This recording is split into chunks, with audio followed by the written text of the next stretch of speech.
Ladies and gentlemen, this is the main event of the evening. Presented by Carolina Lightweights. Come get with us. When the action begins in the studio, our referees for tonight's event are Elgato Azul and Carolina Real Streamers. For the viewers in attendance and Facebook and YouTube users around the world, this is the moment you've all been waiting for. Live from the Elgato Azul TV studio in Louisville, Texas, it's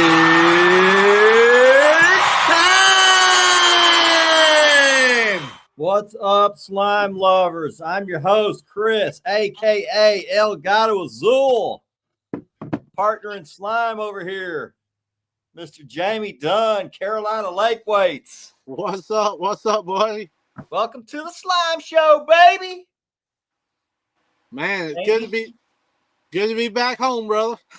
You get recovered yet from your? I tell you, I still feel like I got a little bit of what they call it, jet lag, and I hadn't even been on an airplane. Yeah, those not being able to sleep because you're worried, and then having to get up early. It's hard to get used to that. Your age, your elevated age. I tell you, man, it'll make you feel old quick. Trying to hang with all them youngsters. Well, it looks like y'all rallied, at least for day 2. Y'all rallied, made a run at them. Well, we tried, man. We jumped all the way up. I believe we were sitting in 15th day 1, and we ended up 7th, man. I was proud on how we done. We fished hard. We fished hard as hell for sure. And man, we almost got there. Looks like Carolina Lightweights had a good showing. We did, man. A lot of people 2 and 6. Yeah, a lot of people, man, was loving the dragon weights. Man, it was a good time. It really was. We got a lot of new people talking about us, and very blessed, man. Very blessed. Yeah, that's cool, man. I'm glad y'all were able to make a little rally. I know you were discouraged after day 1, so. Yeah, it day 1, man, no wind. It was a very tough bite. We went through and upgraded, I think, 4 times, but everything was the same size. We figured some things out for day 2. We finally got some wind, and we changed up our strategy just a little bit, and it helped out, man. One of the coolest things that I'm proud of you for is through all that controversy, I never heard you popping off, complaining. Like I heard it. It's just been relentless on Facebook. People complaining that aren't even associated. They got no skin in the game. They don't fish the tournament trail, but they just want to complain. I want to give you props. Much respect for not whining like a little bitch, like I see a lot of these guys. Yeah, man, we're Carolina Lightweights. Yourself in a professional manner. I have a lot of respect for the way you handled all that. So yeah, man, we had a good time, man. We stay out of all that drama-filled stuff. I'm happy, and congratulations to Mike and Brandon and them for an excellent tournament. King Cat done right. Proud of them guys for doing what they've done, and as they say, water underneath the bridge and move on, and let's prep for the next ones. What's next on the horizon? Man, right now, actually, we're prepping, starting to ramp up for some shows. Myself and Mama, we're going to try and maybe go out and do some fun fishing this weekend. Finally get her back on the boat. About time to start hammering them. Yeah, it's about time to start. Fall, man. That's it, man. That's it. We got a little taste of a good one Saturday. I mean, it was a decent fish. I believe it was like 41, but it's time to start getting on some big ones now, brother. Yep, it's time to start putting the smack down on them, baby. That's it. That's it. Let's run through here real quick. We got a small crowd in here, but we got Eagle Eyes Juan Tienda. Look like him and Ben and Tips did pretty good on their little tournament this weekend in tough conditions. I know it had to be tough because I fished the same day and it was no wind, like a glass. We grinded for every fish. So good job, Juan. And Patrick. I don't know if Patrick might be in here too. Trent Williams says, Smackdown, baby. Smackdown had a good showing at the tournament too. So Yes, sir. Dustin Clark says, what's up? Half those people will never fish an event anyway. Some people just like to complain. You know? The only thing you'll ever hear me complain about is the weather.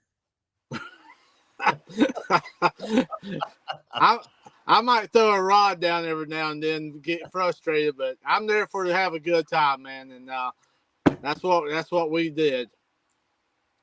Yeah, I'm glad y'all did well. So you made a hell of a rally. So. Ben and Tips is in here. He says, what's up, guys? Ed Jenkins, Chris and Jamie. Welcome, Ed. Justin Cox. Welcome, Justin. It's about that time up north. Well, it's south for you. So we'll meet in the middle. I'm going to head up there this weekend. I expect to hammer him, bro.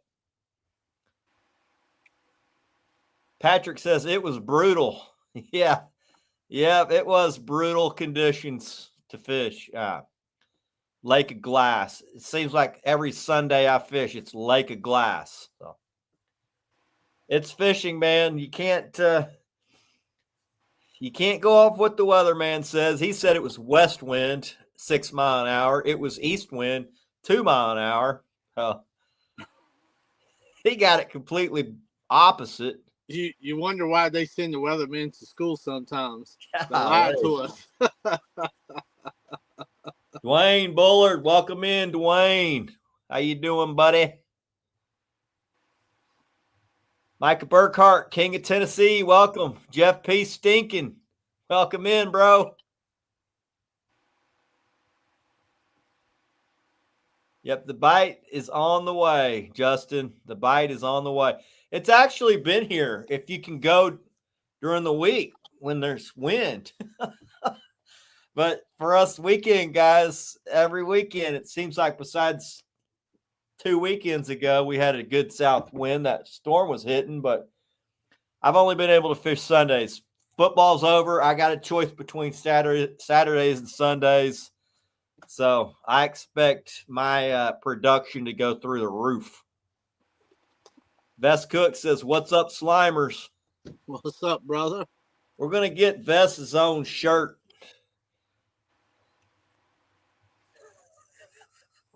You know what it's going to say?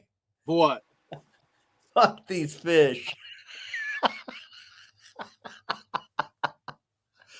Oh, man. Shitty fisherman. What's up, bro? It's early in the show to be dropping F-bombs. Keeping it real, brother. Keeping it real. Well, it's been brutal for us boys and weekend anglers here in Texas. Other than, out of 8 weeks, there's only been 1 day where the fish were biting really good for us. We've been able to catch good fish every trip by just getting lucky, but Ryan Smith, welcome in, bro. Time to climb out of that deer stand and go catfishing, buddy. The Ordy has arrived. What is? Oh, I bet he's saying party. Party. There he goes. Everybody's rusty tonight, man. We're trying to all get back in our groove going. Well, Jason, I'm thinking this weekend's going to be good fishing. Now, I may go out there and take a beating, but I'm expecting to kick some ass. We've got 3 nights in the 40s. North wind, a little bit of north wind today. It's supposed to be south wind Friday. Good, real good south wind Saturday, 10 to 15 mile an hour Saturday out of the south, and then 5 to 10 out of the south Sunday. So I'll probably fish Saturday and Sunday, try to make up some ground on these big fish. Jason says he's been awake for the better part of 4 days. Man, I'd be a Ready for zombie. the house. He skid the rig 5 times, done 4 cement jobs. Woo, man. I'd be a zombie if I was up for 4 days. We got some people over on Facebook watching too. So appreciate everybody on Facebook, all you YouTubers. Yeah, Jason, drill, baby, drill. We got some oil leases that should be drilling. They've put a cap on those damn things and wouldn't let us drill, but I believe all that's getting ready to come off here shortly, Chris. everything's about to change, man. I'm seeing big things happening. So, well, Jamie, what are we talking about tonight? Man, a very important subject, brother, that I think a lot of fishermen has either paid attention or has figured out when is a good time to use certain baits, or when is a good time to start changing up some baits. When do you leave the bait that you're using to change up to try to better the bite? So that's the subject for tonight, man. And I found that out 100% this past weekend at the King Cat.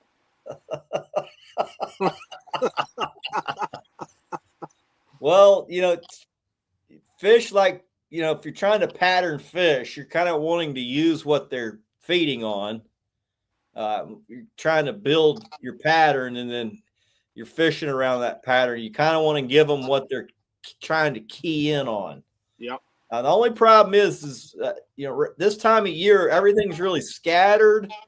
I don't know that they're really trying to key in on something specific unless you're like on a striper lake where things are constantly grouped up and they just kind of follow around those predatory game fish. I think they key in on that. But like for y'all, when you went to Santee, were you seeing a lot of grouped up fish? What were you seeing? What made you decide to start where you started, and then when did you decide to make the change? Well, honestly, man, the fish were pretty scattered. I'm not gonna lie; they were scattered from, the 4 winds. Let's just say that.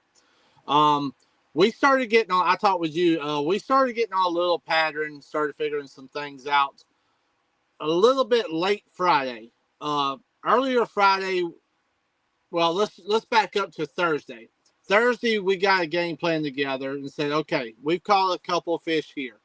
Nothing major, but we knew where we could go to catch some fish to go ahead and get our limit in the boat, and then let's start upgrading from there. Yeah. So that's what we did Friday morning. The only problem is everything that we did Friday, all the fish was 100% right within a pound or two of each other. Nothing major.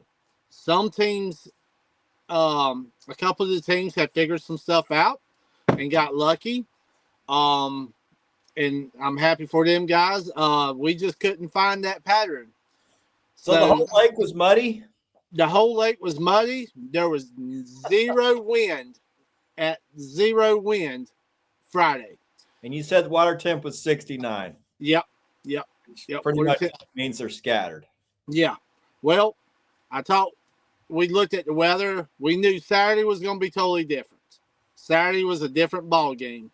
Not only was it a different ball game for what our strategy was going to be, but we changed up our bait. I'm not going to go into details, but the bait that we went into worked a lot better, we felt. And we got a lot more persistent as far as decent sized fish that was wanting that certain bait that we were using. And did y'all change areas? Y'all stick where you were marking fish? No, we actually changed areas and everything too. Oh, y'all started out deep, right? Yeah. Deep. Yeah, we started out deep. went shallow, and then we keyed in. Like I said, early Saturday morning, we keyed in on an area that really worked real well. So y'all had 10 inches of rain that hit the upper end of the lake. Yes. Right? Yeah. Yeah. Creek and river must have been rolling. Man, yeah, they were. And it just played into what I mean, we would just needed that one more bite, man, and we would have been good. And we just couldn't find it. But like I said, we did catch one good one before 10 o'clock. After 10 o'clock, it just shut off. And it just quit. We drug everything we done. It just didn't work the rest of the day. But it was an early morning bite, man. But we changed up our bait, and I feel that helped us out a lot too. It really Why did. do you think they wanted a different bait than what y'all were using? Did y'all move areas of the lake and see that there was different variety of bait up there than where you were out deep?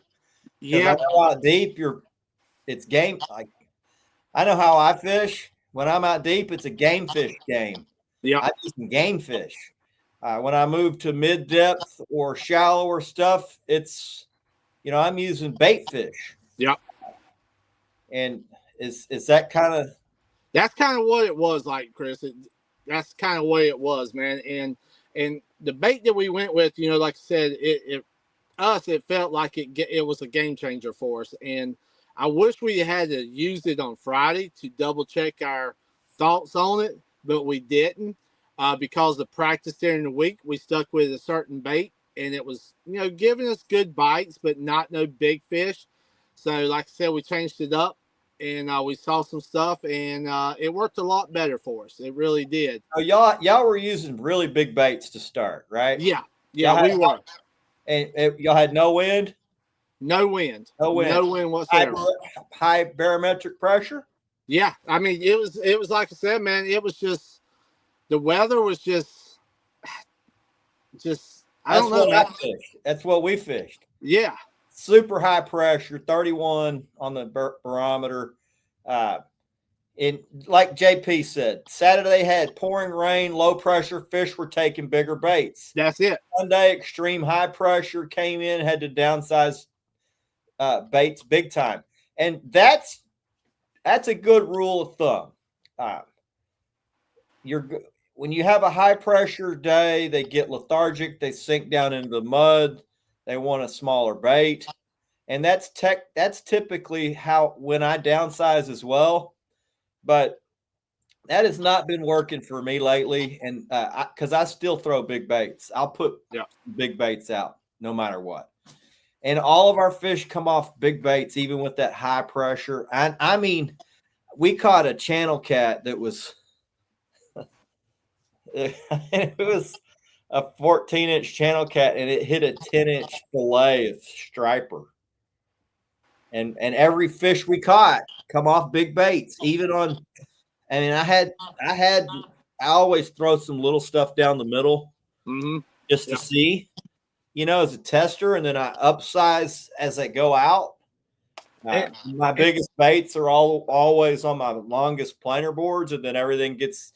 The ones down the middle, I'm using, fillets that are like that long. And that goes back, Chris, to tell everybody, don't get stuck in that groove at doing the same exact thing. Sometimes you got to learn that stuff on the fly and go, okay, we got to change up something. Let's go with this route. Here's another rule of thumb that didn't work, that usually works and didn't. Usually when it's high pressure, I slow down. Yeah. I put my leaders short. I run them real close to the bottom in the mud because fish will lay down. They get lethargic. They don't feel well in that high pressure. They lay down. They're more willing to take a smaller bait that's in front of them. But that's not been the case. I've had to speed up. I'll have wind. I won't be catching crap. I'll lose my wind and I'll speed up and start immediately catching fish. Bang, bang, bang. I don't know why it's been that case this year. Yeah. It's been that case for the last 8 trips, man. It's been I can tell you, Chris, weird year for us. Saturday, I played in between 5.5 to 0.9 on Saturday. Yeah. And I can tell you, at 0.9 worked real well. Yeah, it goes against everything I want to do to go 0.9. Yeah. 0.9 is a oh shit, it's 20-mile-an-hour wind and I can't slow down enough, so I got to go fast. But I've found even when there's no wind, sometimes I don't know what it is. If it's maybe the rattle that's getting them fired up, they think, oh, this thing's moving, I better grab it. I don't know. I'm not really sure because traditionally I slow down. High pressure, no wind, I'm going super slow. I'm shrinking up my baits. I'm getting them close to the bottom. None of that has worked for me lately. What's worked for me is doing the opposite of my instinct. Yeah. I need to go deeper. I need to upsize my bait. I need to go faster, and I need to lengthen my leaders. It's just very odd. I can tell you, Chris, if you looked at every one of my rods right now, you would say, holy crap, dude, everything you've got is totally different from each other. And I changed out rigs. I could probably tell you 10 times because I honed in on what started working early Saturday morning. And I went and changed a lot of my rigs to match that rig. And it kept getting better. It kept getting better. But after 10 o'clock, like I said, I don't know why. The wind started laying down a little bit, and then the bite just like quit for us altogether about around 10 o'clock that morning. Our bite's been firing up at noon. See, it's like I go through half the day looking at a screen like it is perfect what a catfishman would want to see. Yeah. And I barely even get bit. And then all of a sudden, it's like the light bulb turns on. The fish are like feeding time. Ding, ding, ding, ding, ding. And it's go time. So I can tell you, we put those 5-inch CLW rattles, and they worked real well for us. We even upgraded the size of our rattles, went from the 4-inch to the 5-inch, and it even worked even better for us. What do you say, Jackson? What's up? What's up, buddy? What are we going to do this weekend? We're going to play iPad all day. Oh, man. What are we going to go do this weekend? We're going to go get some fish. We're going to go get some fish. Little ones? Yeah. You're gonna Dad gets to catch the big ones. I have a feeling he's going to put the hammer down on some big ones this weekend. Yeah, I bet we smoked some giants this weekend. We're due. We finally got a south wind, so no excuses. Hey. What? Go. Yeah, Creole, this fall's been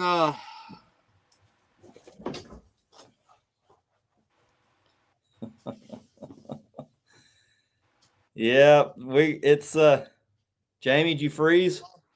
No, I was just reading. I was just reading the comment here, but yeah, Chris, it was so much difference. It was like night and day from Friday to Saturday, man.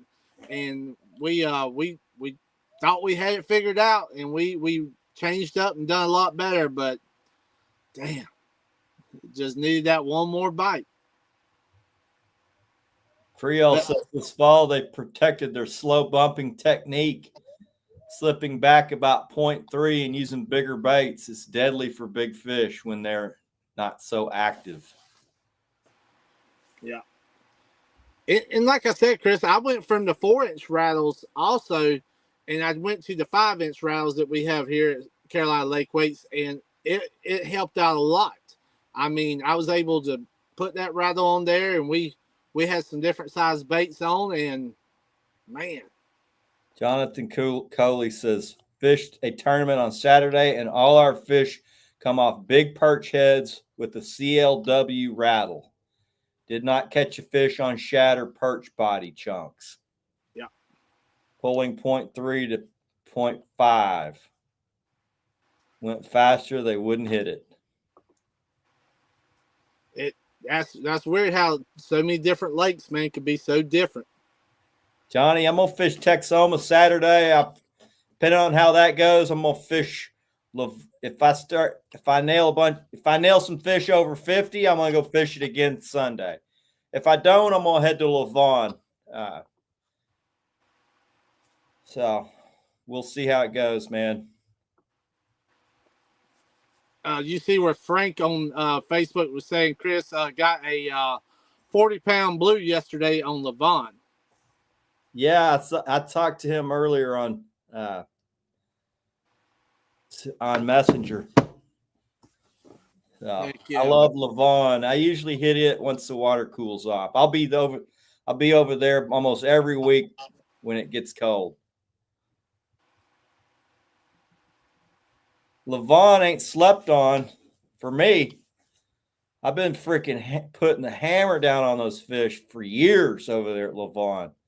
I switched to Lavon about 5 years ago when I quit going to Tawakoni. I had a buddy that moved real close to Lavon, so we started fishing it. And it didn't take me long to realize how good of a fishery it is. It doesn't have a lot of giants, but we catch a ton of 50s out of there, man. Jackson got a 65 out of there, just snipped the lake record by a few pounds. So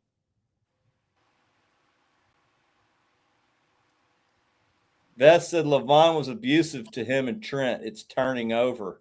Well, I fished it the weekend before, and it freaking did me right, and the fish were deep. So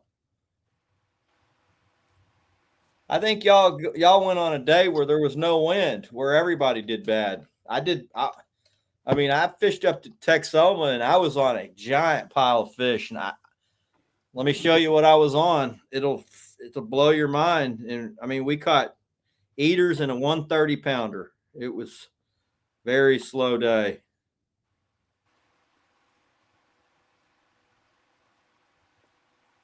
How many guys this weekend has tried different baits and stuff? Are y'all running into switching up? Different baits is working for you certain days than other days? Let us know, guys.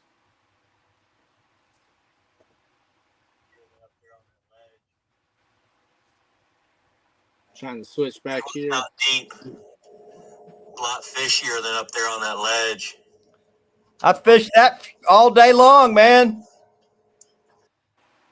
Normally, that's freaking hammerfest. I mean, if I'd have had wind, that would have been, a 10 fish over 20 with a 50 and maybe a 40, type day. But Mother Nature, it's been giving me the finger every Sunday.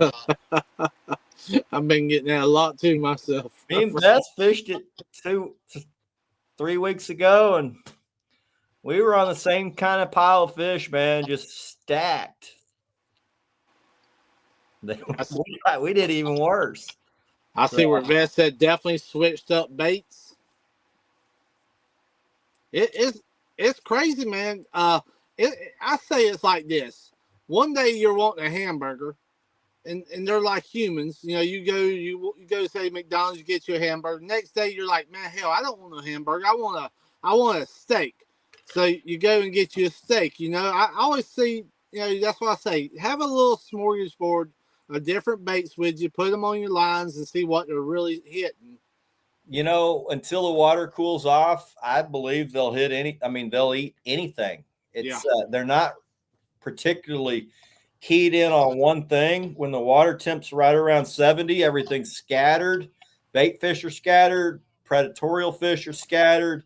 Catfish, I know they're predators, but as far as eating fish, they're just eating kind of whatever they run across. And every lake's different. Texoma's a striper lake, so they're around striper. They're gonna key in on striper, sand bass. If you're out deep, if you're up shallow, it's carp, buffalo, mid depth, crappie, bluegill, any of that stuff on any given day can outperform the other depending on where you are in the lake. You know, if you're fishing up in timber, they're keyed in on bluegill and crappie. Yep. If you're out fishing around the ledges, out fairly deep, they're keyed in on sand bass and striper. It really depends on the fish you're targeting. They don't all just say every fish in the lake wants shad that day. You know, if you're fishing around shad's going to be a good bait to use. You know, if you're fishing around timber where there's a bunch of crappie and you know, bluegill, those are going to be good baits. Black bass, if you're allowed to use them, like you up at Texoma, you can use anything you catch legally. If you know, a lot of our interior lakes, you can't do that. You got to use shad or bluegill or, you know. I see where Matt was saying that this time of year he's basically using shad. Matt, is that because of the shad are running up in your rivers right now? Is the reason why, or is that just this time of year you just strictly go to that almost? What's that? I was just reading off Facebook. Matt was talking about this time of year he almost exclusively uses shad on the river. And I know this time of year a lot of shad starts running in the rivers and stuff like that. And that's something the catfish will really start honing in on. Because I know here it won't be too long. We'll have the shad to start running here, and I'll switch over to 100% shad. Trent says, I'll try to have as much different bait as I can, and I'll use everything at first until I determine what they are wanting. Yep. Sometimes it's one thing. Sometimes it's multiple kinds. Yep. And, you know, Trent, as the water cools off, I like to have a certain size. And sometimes you can't get the certain size and the kind you want, and you can use something else, and you realize I realize real quick, big fish in cold water, they like a certain size bait, and they will eat damn near anything that's a certain size. The reason why, I believe, is because all that size fish group up in giant piles out deep, and they become very lethargic. Big blues can come in and feed on them very easily. So water in the 50s down to about 38. Big baits, boys. And, you know, anything you can get that's big. And when I mean big, I mean hand size to, 10 inches is what I like to use. And you know, Chris, I know of one bait, local American eel here on our rivers. I can use it any day, any time of year. That one bait on our local rivers, I can catch fish. Summertime, spring, winter, whenever. That one bait, I can catch fish at any moment with that one bait, that American eel. Yeah. Juan said he had buddies try to get bait from lakes that had a bunch of water coming in and could hardly find bait. Went to a lake with hardly any water coming in and killed them, Shad. Yep. After a big rain, getting bait can be difficult. They do run. They make a big run, and the ones in the main lake scatter. They're scattering. Where are they scattering to? They're scattering anywhere where there's a little bit of water coming in where they can go eat invertebrates, just little bugs and stuff. Because shad, they eat, microflora like, whatever's in the lake, the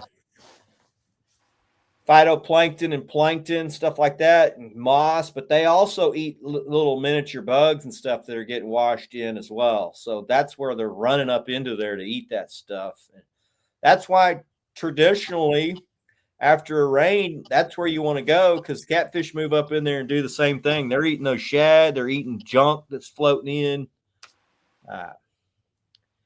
Just not working for me this year. So yeah, once, like on the rivers around here, man, once the swamps get you some rain in there and they start washing out, so what I call cleaning, like a filter, cleaning out them swamps, a lot of that stuff that comes out of the swamps, man, them catfish are waiting right there within those little outlets and just eating it up, man. And that's an excellent place to get on some nice catfish too. Jeff says he has to put a different name on his jugs, or I won't be his buddy anymore.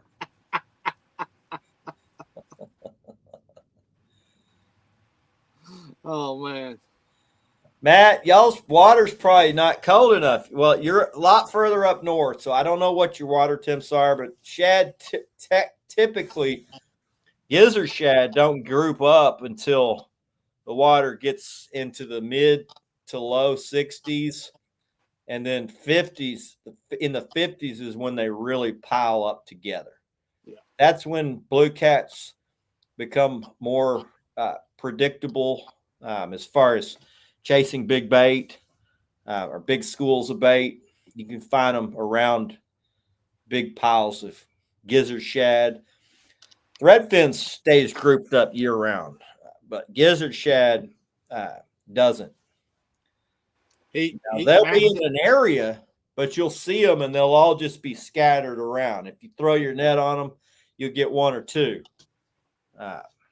It's just not all stacked in there together.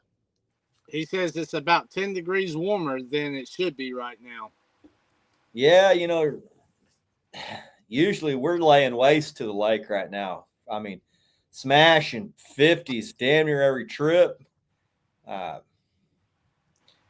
Just not the case for us weekend anglers this year in Texas. Now, some of my buddies are doing good in the middle of the week when there's a good wind pre-front. Then Friday rolls around, front hits. Saturday, Sunday rolls around when I can fish, and it's no wind, east wind, 2 mile an hour, and Mother Nature giving me the finger. That's normally the way it goes, man. Carp usually outperforms in the warm months. I got buddies that use carp in the winter for giants. They do well. Matt, you're not Asian carp though, Matt. It's ours are common carp. You're traveling 20 plus miles on your river right now to catch catfish or catch bait. Mystery baits are where it's at. Ain't that the truth?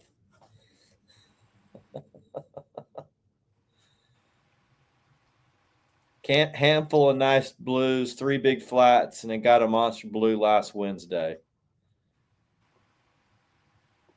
Catfish? Wow. All on giant gizzards. Wow, he's having to travel 20 plus miles to just catch catfish on his rivers right now. Man, that's a lot of traveling for a river to catch a catfish.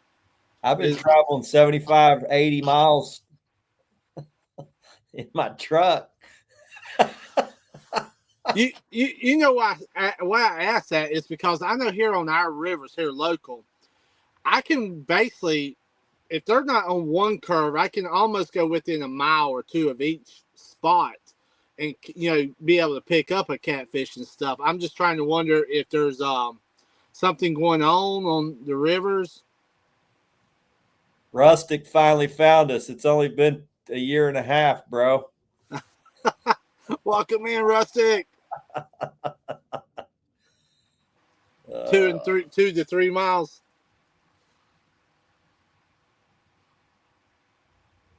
$20 miles to catch fish. Yep, I know the feeling. I'm traveling all over East and North Texas right now to catch fish. My home lake's terrible. Yeah. Terrible. I don't know why it's so difficult right now on that lake, but I can tell you, Chris, I had spent some money and some gas this past weekend. Dude, traveling on that. Between the truck and putting it in this big ass bay boat. Holy crap. Mine holds 82 gallons and it's been lasting me about 3 trips. So oh man, we even had an extra spare tank on the boat itself just in case we had to continue traveling. Juan said 187 miles to the bait and a combined total of 248 miles to Arrowhead where they fished. That's dedication, man. If I'm going to drive that far, it ain't going to be to Arrowhead, bro.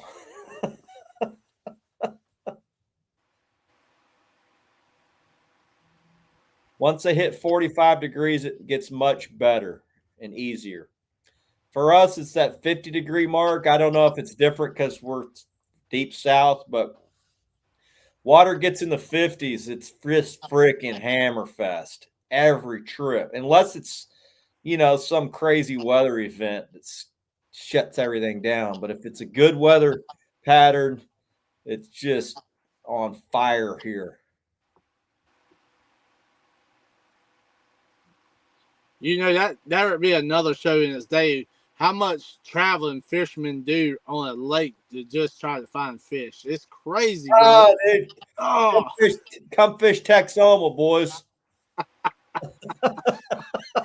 you can literally sit there and watch that damn boat, the gas needle just do like this in the boat, and it's like, oh, Dude. man. I ran 10 miles, looked, then I ran 4 more miles, looked, then I ran back 4 miles, looked, then I ran up a mile, looked, ran back a mile, and then I ran back 10 miles and looked. Wasn't nothing there, so I went back 10 miles and fished it. Oh, man. Painful. But we finally, started doing all right. We pulled a rabbit out of our hat at the end of the day. Yeah. Got to fish over 30. So.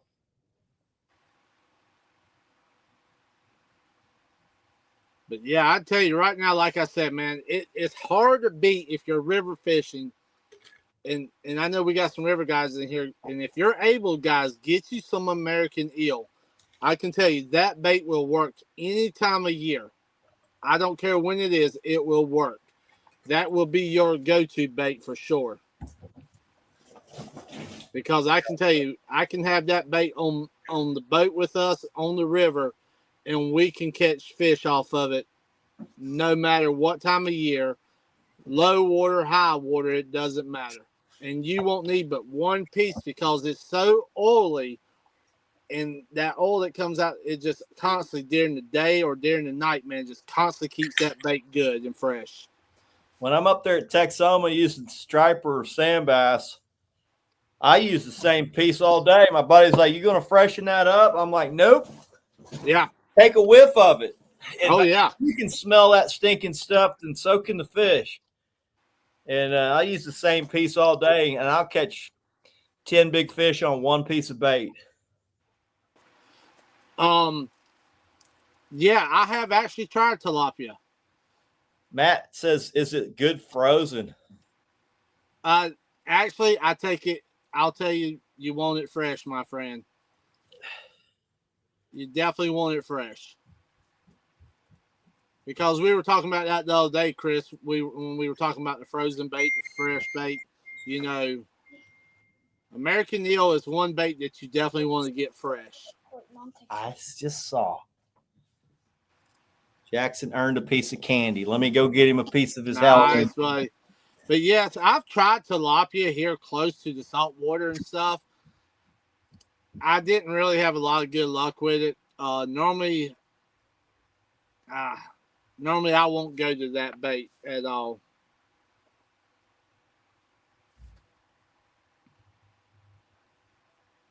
I kind of let that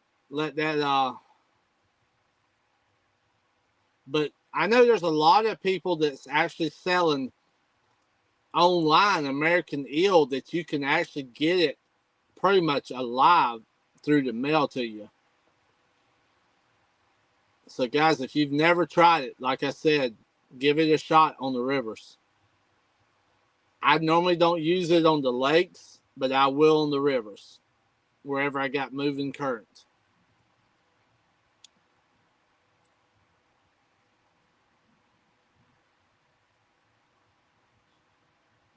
Yeah, Matt.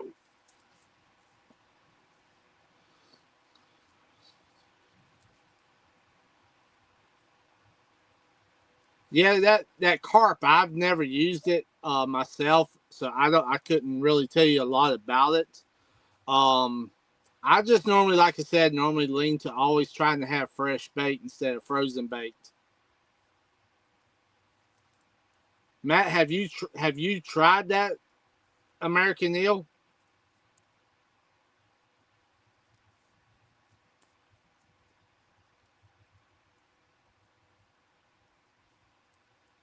Because if you're up on the a river with a lot of current and stuff, you should have some good luck with it.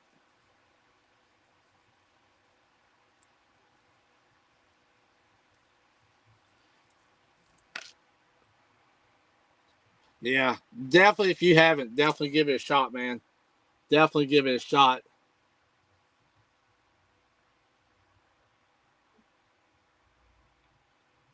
Nice, man. Yeah. I haven't never used salmon myself at all.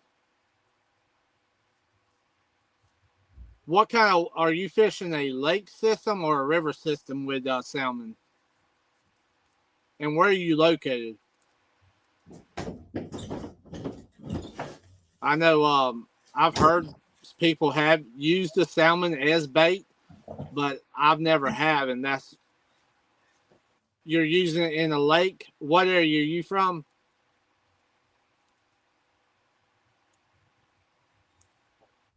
Fresh salmon fillet in cold water with good results. Oh, okay, nice. Melton might be some good ideas to try sometime.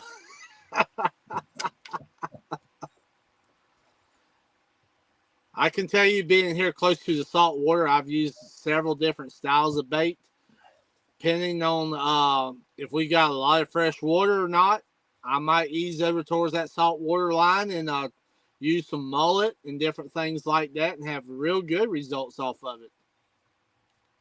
I've never used anything but what's in the lake. Yeah. And that's why, Chris, here, we're too, like on the river here where we got that ocean. I love fishing that area within that salt water line. Yeah. I mean, you got the blue crabs, you got, mullet, you got all shrimp, all kinds of stuff floating up in there. Yeah. I got all these guys that say, you got to try chicken, and I'm like, man, it sure would be nice if I could go hammer a bunch of big fish on a piece of chicken. But every time they're like, man, we've been hammering on chicken. We hadn't got anything on shad. I'm like, well, what'd you get? Like, we got 17 up to 5 pounds. I'm like, oh, they're like, how'd you do? I'm like, well, we use shad. And we got a 50, 240s, 330s. Convince me otherwise. Yeah, I realize catfish will eat just about anything, but I know a ton of guides, and I don't know any of them that smash a bunch of big fish off chicken. Now, I know you always hear a story. Well, I caught this big fish off chicken, but you'll never hear a story of a guy saying, I got 740s, 350s, and an 80 off chicken today. I mean, I just don't believe it. Chris, you gonna have to take a big old hunk of chicken on your rods out there when the weather is perfect, man, and try to get some of your other baits just to see what happens. Sometimes. I've had fish throw up baby ducks. So I understand the idea of chicken. Mm-hmm. I don't, most guys are like, yeah, we use it in the summer around mussel beds. So I get that too. But, and I've actually had about a 45 pounder throw up a small cormorant in my boat. So yes, they eat birds, but I fish up against a lot of guys using chicken. Never been beat, ever. I don't I don't trust in it. I trust in what I see fish eating, throwing up in the boat. Never seen them throw. I never see them throwing up chicken breasts. I don't know. You know, I tell you, I look, you know, especially around here, you know, they love a lot of them crawfish. You know, a lot of them mussels you always talking about and stuff, man. They all kinds of different little blue crabs. I mean, all kinds of stuff you see are in our area in the live well. Jeff said the 61 they caught Saturday had feathers in its mouth.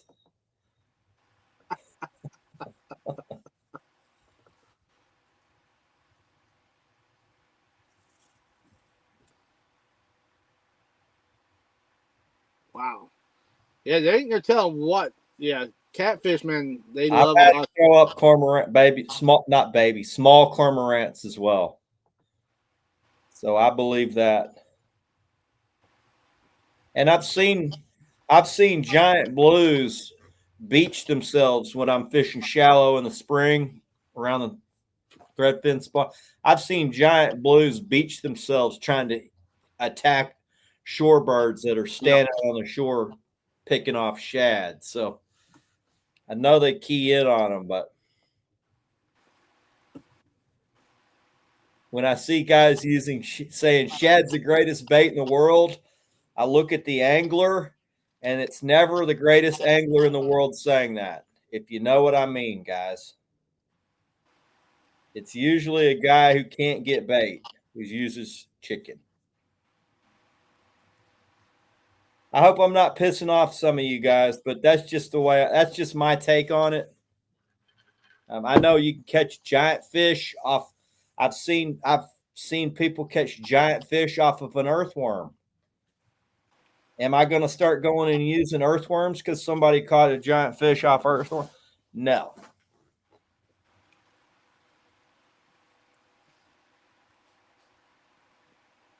Trying to switch up and see if we gulls down here, Matt, year round. There is no migration. Dwayne says, I like fried chicken. And I'm with you, Dwayne. I love fried chicken. Yeah, I don't know if you guys have had Dave's hot chicken. That's pretty damn good. Oh man, now you got me wanting some fried chicken. Damn. Steve says you can catch them on anything, but to consistently catch them, that's not going to work. I'd agree. I mean, you can drag all over the lake and catch them off pretty much hell, we've caught them off gummy bears. So guys like gummy bears bullshit. I'm like, yeah, we caught them off gummy bears because I let my son choose baits. Yeah. And we smoked them on gummy bears. And we even caught like a 25-pounder off a freaking gummy bear. So they got that sweet tooth. Justin says the only chicken on his boat better be fried. Steve says, got to go with their natural fish to their water. I'd agree, Steve. And not only that, but you got to go with whatever that group of fish is trying to key in on.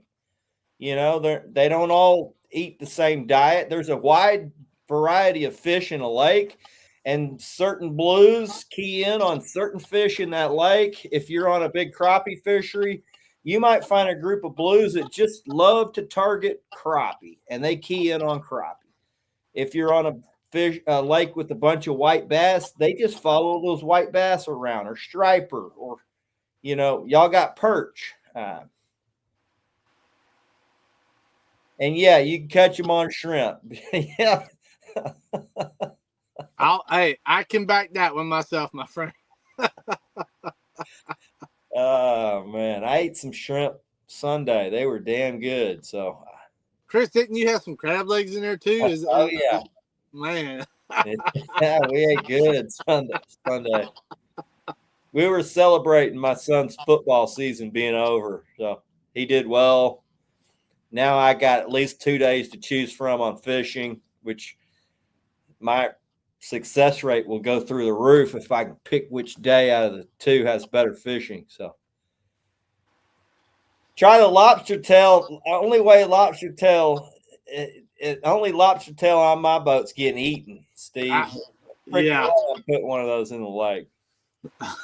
man, that's gonna get eaten right there, brother. Yeah, we found this place that's got Caribbean, like spicy Caribbean jerk. They toss it in there. Holy crap. King crab, lobster tail, shrimp. Damn, boys. Man, dude, every time I see your pictures you post of food, it's like, okay, we got to get some seafood. Matt said that's rich man's bait. Got that space money.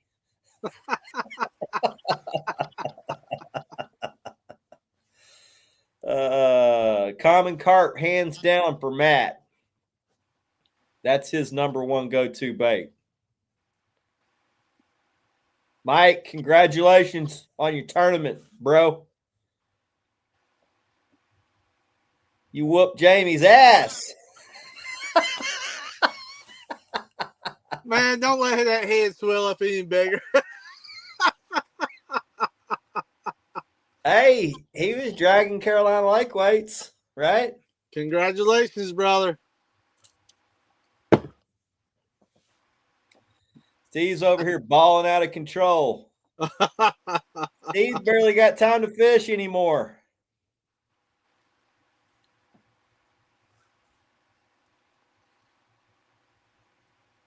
Shad start to head deep. I say they ball up first in mid-depth one. You're going to see as the water gets into the 50s, gizzard shad group up. That's when you'll start seeing large groups of gizzard shad, acres of them. And you know, as it gets colder, they'll group up and they'll move deeper. Starting in the 50s, water, they're going to be starting in 20, 25, 30 feet when they first start grouping up like that. And then they move deeper as you get these big cold fronts. Mike, I was going to let him know that here in just a second. That was the wrong one. Trent, I'm going Saturday.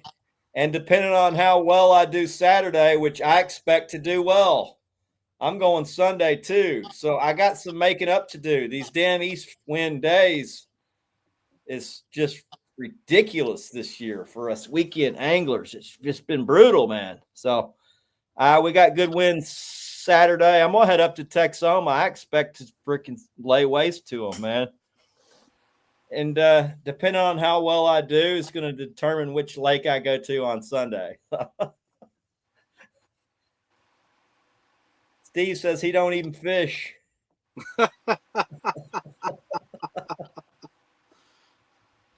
Oh, man. Oh, Mike said wrong. Mike Mitchell. We got. I was getting ready to tell you, Chris. That's the other. I tell you what, though, man. You know what, Chris? I have to say this. It was so good meeting so many guys, though. I mean, we shook so many hands. It was so good meeting new people, and you know, good fellowship and stuff like that. It was a lot of fun, and some of the people that I actually, you know, is on here sometimes, you know, that watches us, I actually got to meet at the tournaments. Steve says if he can only fish one time a month, he can afford to drag lobster. If you're only fishing one time a month, man, you're fishing on the cheap. You're saving some money fishing one time a month. Man, I've been driving all over these big ass lakes, sucking fuel out of this giant boat I got. It's like freaking Lamborghini payment driving up there every weekend and driving all over that freaking lake. I tell you, Rebecca told me I'm going to have to do a lot of work to make up for all the gas money I spent this past week. Oh, man, I got to fill the boat up again before this next trip. So, and the truck too. So, yeah, I got an 82-gallon tank. It's a big, heavy bay boat. It's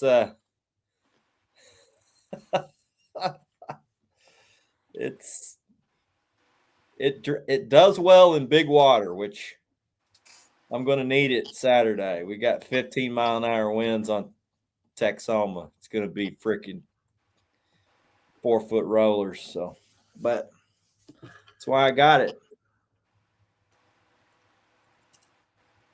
Steve says he can burn 300 a day easy on boat gas.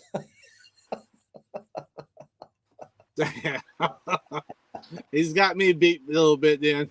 Oh, man. Matt, I don't know what kind of boat you got, but there won't be very many boats on Texoma. It's going to be me, probably Matt Mosley, Daniel Armstrong, probably not very many boats capable.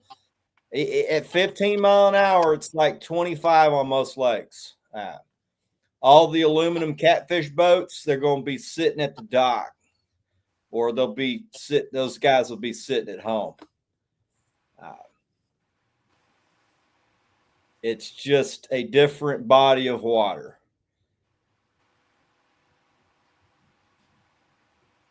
It's 17-foot Starcraft. Yeah, you wouldn't want to be on Texoma in that. You're going to have a tight butt.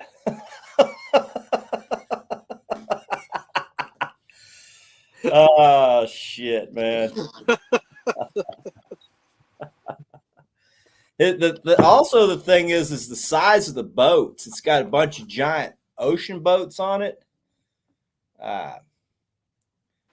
And so, most lakes, 30-mile-an-hour wind is kind of the cutoff. Texoma's a different animal.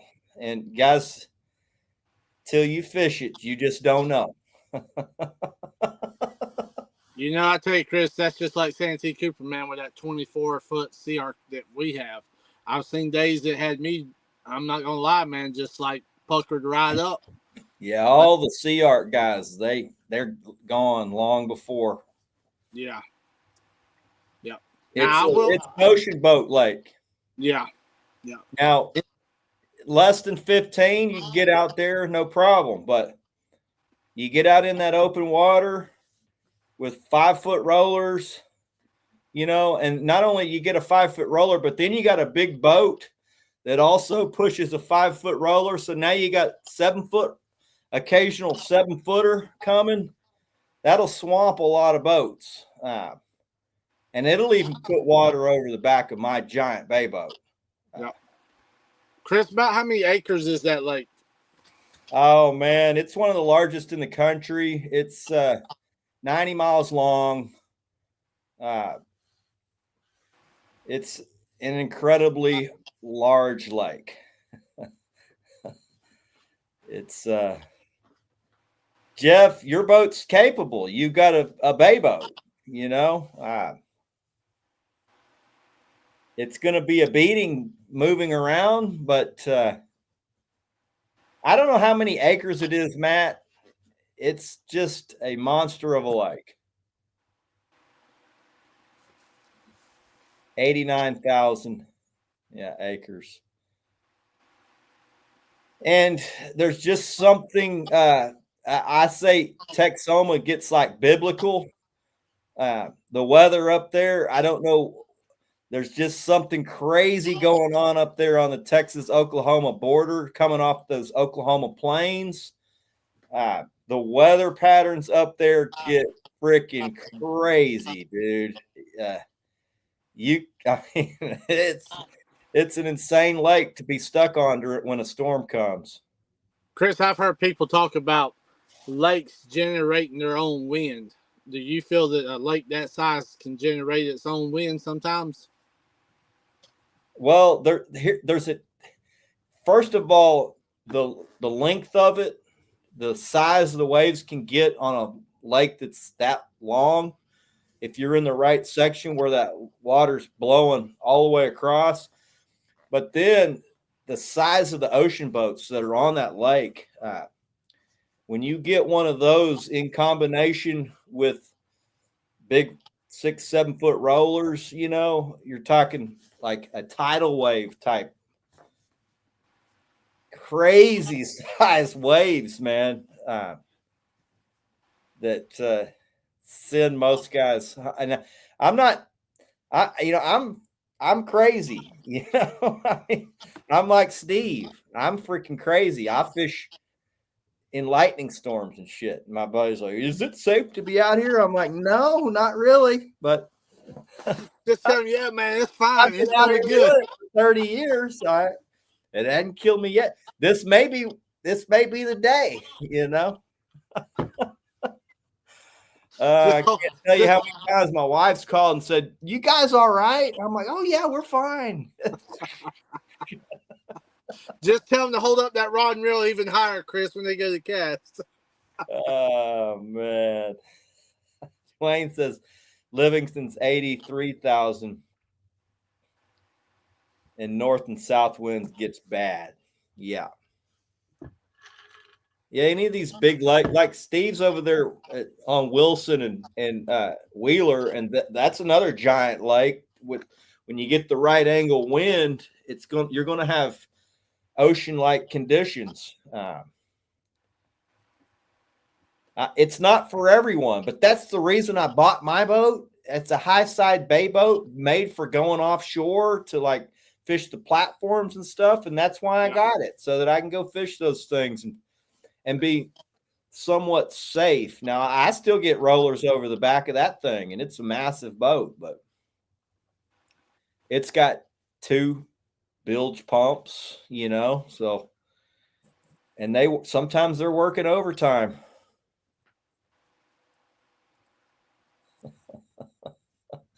That's an effort, man. Full send.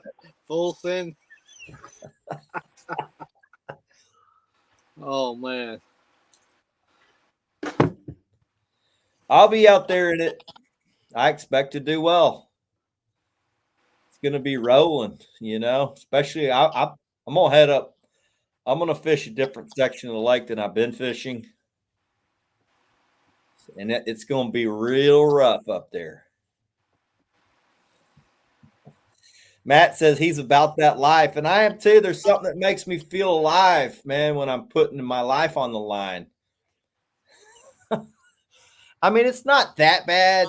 You know, the lightning sometimes makes you nervous. I will try to find a bridge or something to tuck under while the storm rolls through, but The lightning part is the only part that really gets me a little nervous. yeah. Now, if I see one coming that's just full on going to hit me, I'll get off the lake. Yeah. Because I've been out there when you're thinking, man, oh man, I should have left. Boy, I just screwed up. Man, I screwed up.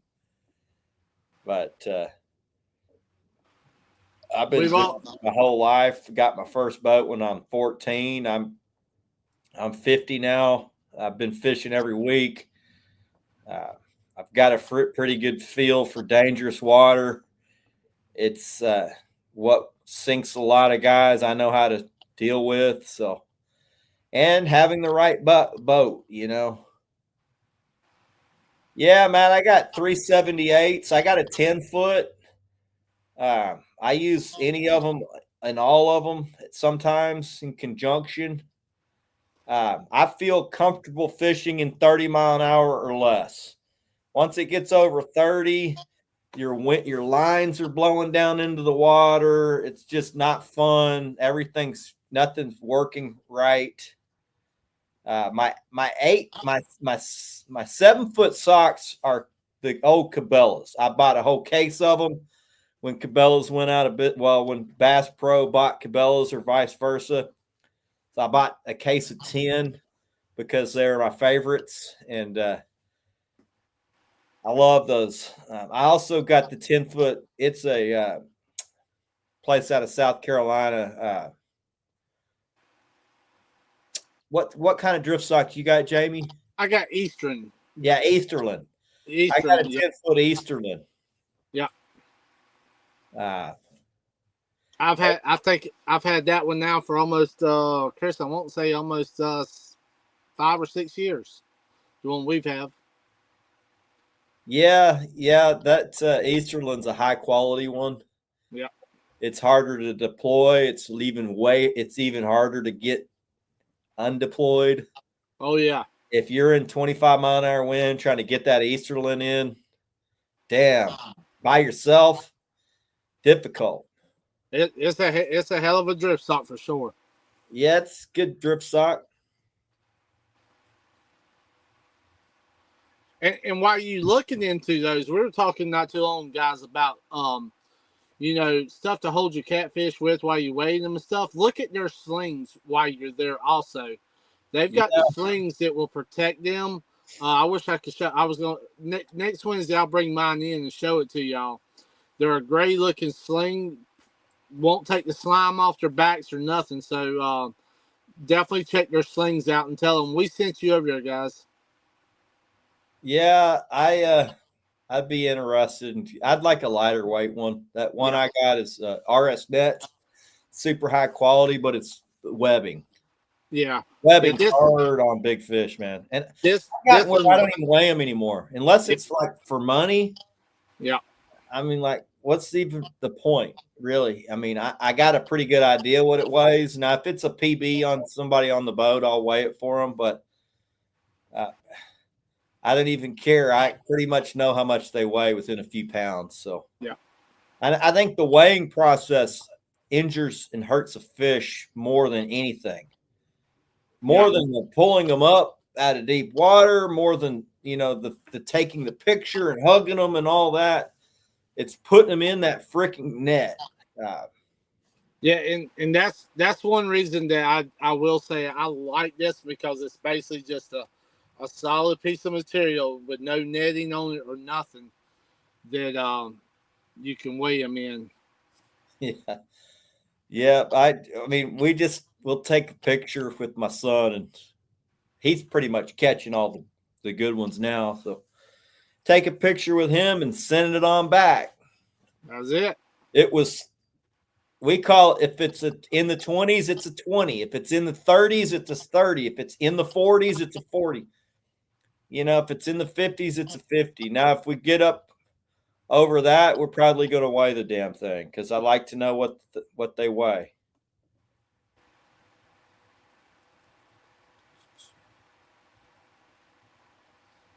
Yeah, you end up breaking fins. I don't weigh them unless it's PB or for money or something like that. Steve said, I'm the same way. I've gotten where, like, when you pull it out of that damn sling, the damage you've done. If you've been doing this a long time, how could you feel good about the fish coming out of the net looking like you drug it behind a damn pickup truck? Because it looked great before it went into that damn sling, and coming out of that sling, it looks like, he fell off the back of a motorcycle. Yeah. Holy shit, man. I think this, ever since I've had mine, I might have pulled it out maybe 5 or 6 times just to weigh, something for either money or something, maybe like a PB or something. That's it. Other than that, it stays in the boat. That's what we do. Hug it, I'm, show it a little bit of love, send it on back. yeah. And I'm like you, Chris. If I got somebody new on the boat that's never really caught something, we might give it a quick weigh real fast, and that's it. Yeah, because you like somebody with their PB to kind of know what the thing weighed. That's But even it. I've gotten where I'm like, that's a 32. You're just gonna have to trust me. I mean, I'm gotten pretty damn good about, you catch enough of them, pretty much what it's going to weigh. Now, once they get up really big, Yeah. 1 inch on a big fish can mean a lot of difference in weight. So, I've had fish that weighed the same that were 3 or 4 inches shorter than a different fish. Yeah. So when you get a giant, I mean, you can take the measurements. It's probably less stressful on the fish just to take the measurements and do the math, because there's no lying. That measurement's usually right on. Yeah. Let's switch over here and see if we're missing anybody.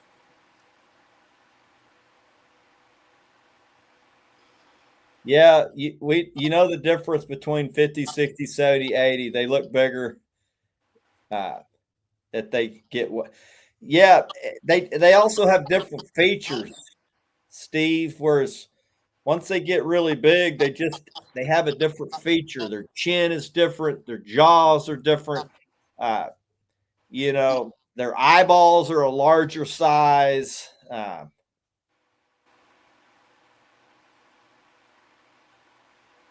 Now most guys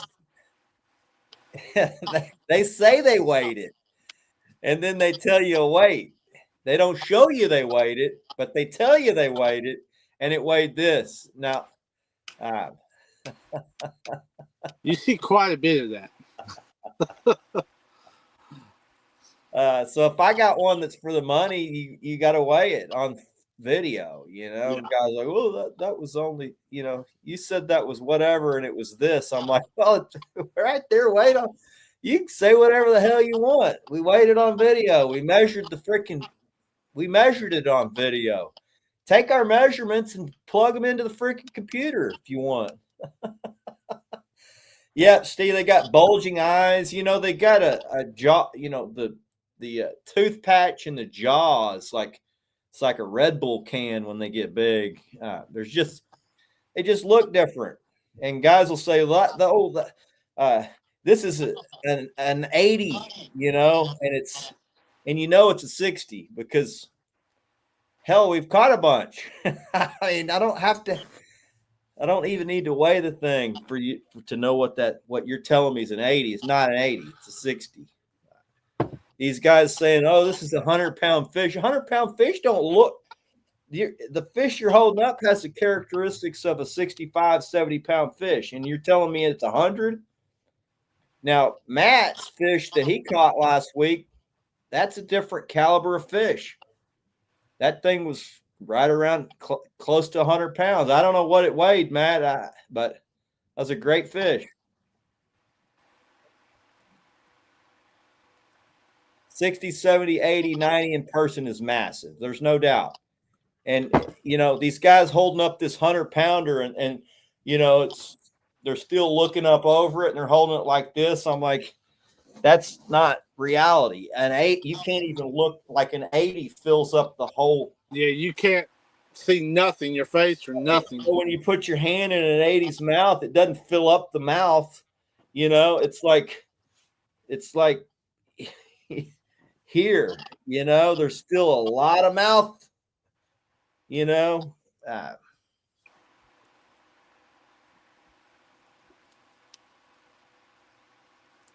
Matt just sent it to me. Yeah, Steve, you probably can wrap a 100.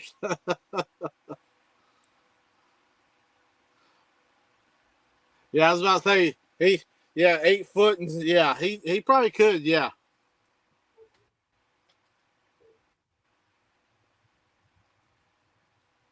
I've seen Steve hold up some pretty big fish.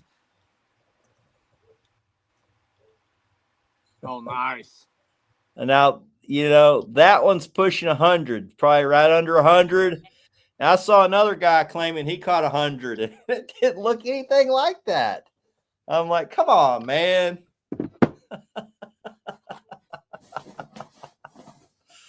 But it is fishing, guys are going to stretch the truth. And you really, let them. Who gives a shit? That's their big fish. 87 and some change in the net. There you go. And when you get a fish that big, they do have different features. But if you're talking an inch and a half, when you're holding a fish, one that's an inch and a half longer, there is it is hard to determine the difference between an 80 and a 90. Whereas when you're dealing with a 50 or a 60, it's quite a bit of a difference. Yeah. You know what I'm saying? You add 10 pounds to an 80-pound fish is a lot less than adding 10 pounds to a 50-pound fish and trying to say it's a 60. Yeah. So it's just.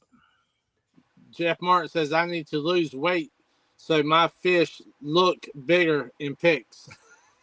Steve, any fish over 50 is a great fish. And when I first started catfishing, however many decades ago, 50 was a fish of a lifetime for most people. And as people have gotten better at catching them now, fish 50s are fairly frequent. And for you guys fishing in Alabama, 50's just a ho hum fish. But for a lot of guys in a lot of states, a 50 is the biggest fish they'll ever see. So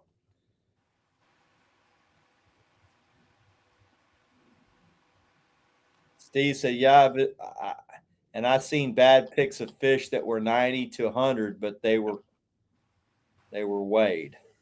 Yes.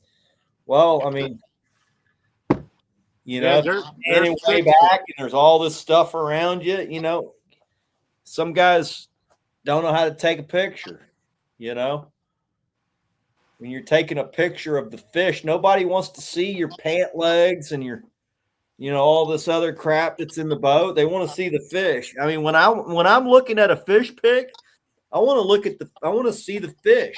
Like, show me the fish. I don't. That's called perspective. If you're taking photos,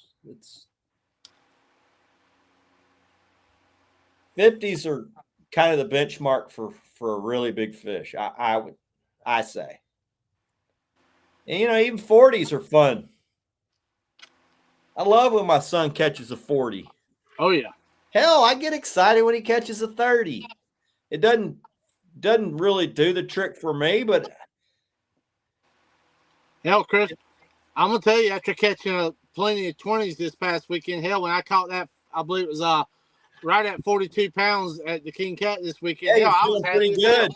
I was like, hell yeah. Hell yeah. It also depends on your body of water and what you've been doing lately. Man, we've had a warm, crappy fishing fall. I mean, it's the worst fall of fishing I've had 10 years, man. I'm happy when I can get on some good ones. It's a lot different than getting accustomed to just hammering them all the time. And then, you get spoiled.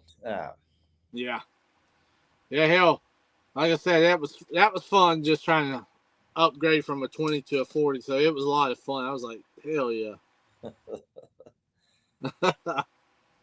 Yeah, Steve, a lot of times those giants, they don't hardly even put up a fight.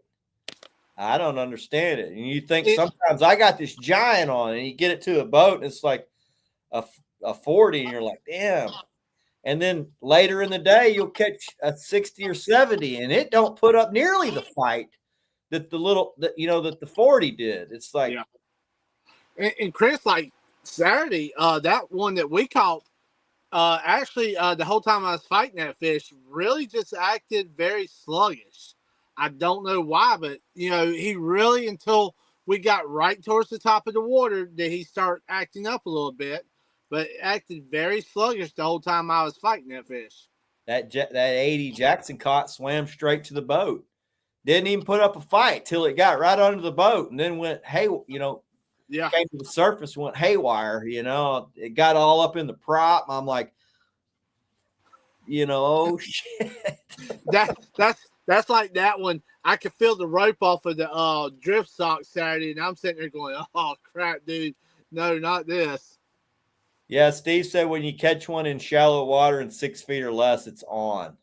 Oh yeah, no doubt. They got nowhere to go, so they run hard. And I've had them even do acrobatics. I mean, catching them shallow is cool because they sometimes will do some acrobatic aerial maneuvers, which is cool to see a catfish with that much power doing that.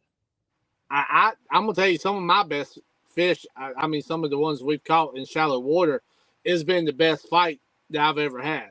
Yeah.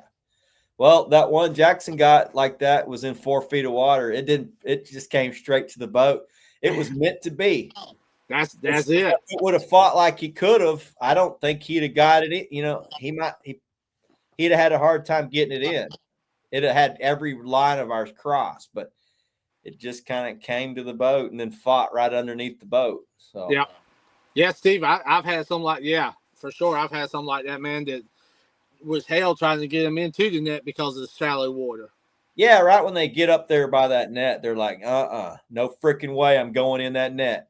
And the big ones, they got some type of weird trick that they do, that figure 8 spin over roll and then go backwards.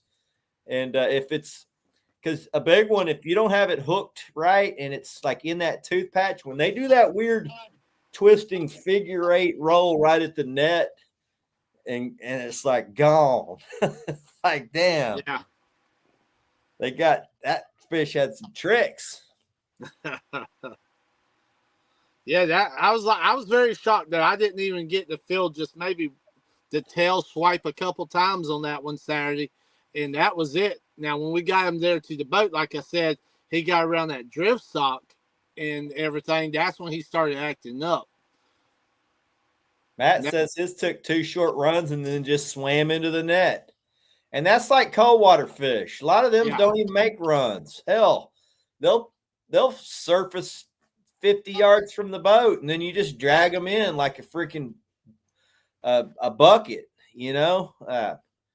But then, these warm water fish, they fight a lot harder. Also, they fight different on different fisheries. Lake Texoma, they fight the entire way. They never give up until you get them in the net. And even then, they're pissed off when they get in the boat. Matt Carter said big ones are like sandbags. Small ones fight. Well, big ones will fight too, but I think the small ones like to really get mad when they get in the boat. Those some bitches will bite you, flop around, try to get out of your hands. Big ones will be like, they might smack you in the back of the head, but they're like, all right, I'm just going to let this dude hold me and take some pictures. I was going to show you my hands where they're still trying to heal up from all the fish we caught down there at the King Cat this past weekend. It was like, holy crap, man. I went and got my small ones will chew you up, man. They're hard to handle. You try to get your hook out, and they'll freaking like go after your finger. Like, damn, vicious little bastards. I finally got me a set of gloves now, though, so I'm not too worried about it. I said my hands couldn't take much more of that. Yeah, the Mississippi River monsters, those are different. Those are definitely different. They got a different kind of power. They're used to that current. These big lake monsters, man, they're just big fat blubber. I won't say they're out of shape, but they're just out of shape. Fat blubber monsters, especially in the winter. They're just gorging all day long. They feed for just hour after hour. They gorge their bellies until there's not another speck they could put in it. River monsters have to fight swimming current. I'm gonna have to get me and Rebecca down to Mississippi get on the Mississippi River and try to find some fish down there sometime. I'm ready to try it. To catch flatheads on a lake. Steve, here in Texas, where Texas is probably one of the best states for really big flatheads. Guys, there's a lot of 80s and 90s and 100s caught out of Texas. And it's usually timber in the lakes that they're sitting on.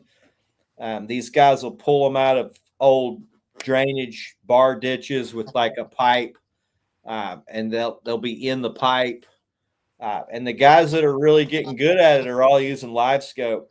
So for really big flatheads, that live scope is actually a good tool. I haven't fished with a guy that does it, but there's a guy here in Texas that's been winning a lot of our warmer weather tournaments, and he's doing it because he's able to catch giant flatheads in these catfish tournaments using his live scope. One thing I want to start doing, Chris. I've never tried it. I want to try and start bumping. I want to try that technique out. I'm seeing a lot more of it, and I definitely want to try it out on our rivers here local.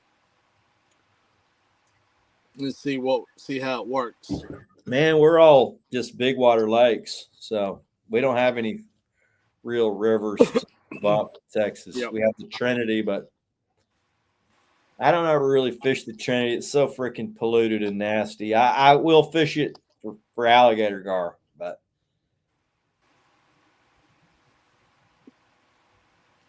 Steve said if you don't hit them in the head, they sit. Yep. The guys that I saw the live scope on, the big flatheads were actually up and down on a piece of timber, and as the crappie or the bluegill would go up and down the tree, and he would just sit there he didn't even move to eat them, just sat there and ate it.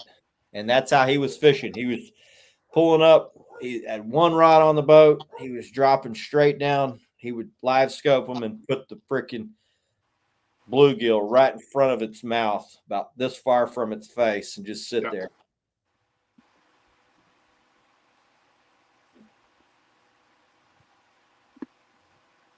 Yeah, we drop a lot of big live baits on some big log jams here local in our rivers, and normally could catch up on some big flatheads by doing a technique like that. Also, they love them thick brushes, man. They really do.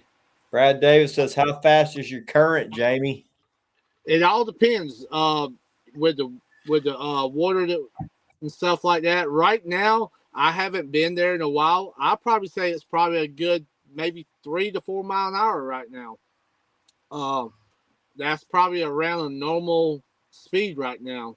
Yeah, Frankie Brown said William Oliver. Yeah, he was a crappie guide / crappie tournament angler, and he's crossed over to catfish tournaments with this live scope because he's figured out how to live scope these flatheads, and he's beating these guys on these catfish tournaments when the water's still warm enough to live scope these flatheads. And in Texas, we don't catch a ton of big fish until it starts cooling off.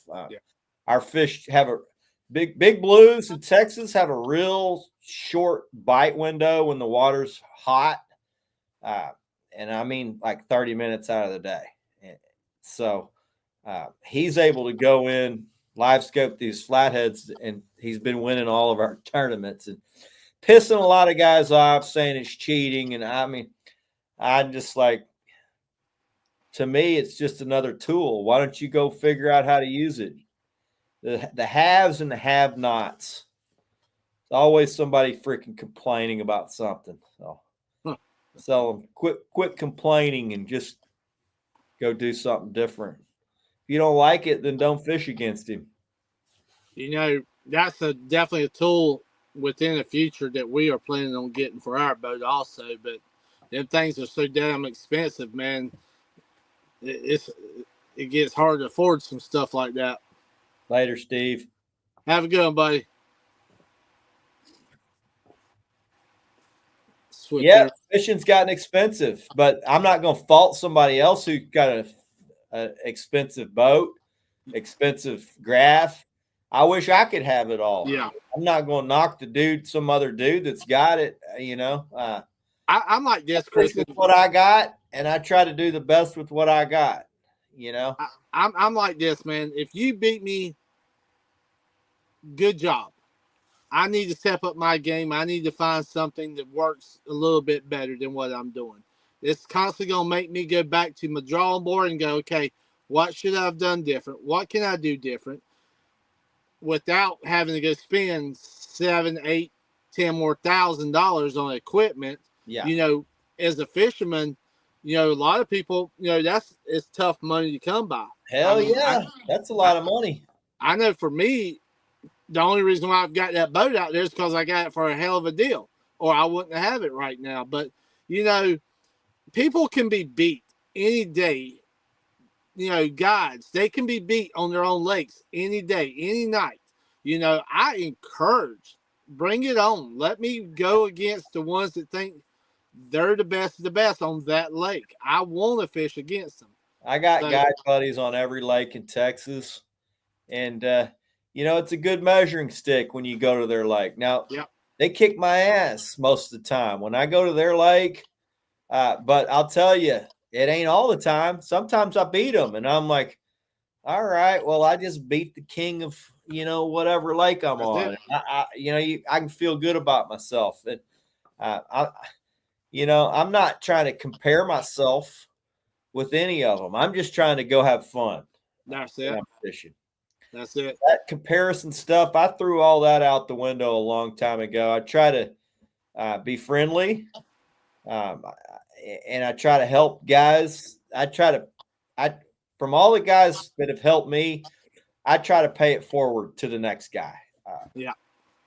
You know, That's the same way around here, Chris. A lot of people that knows myself and Rebecca, and they know us on the rivers around here and stuff, and we're constantly saying, "Hey, man, how did you do today, or how are you doing today?"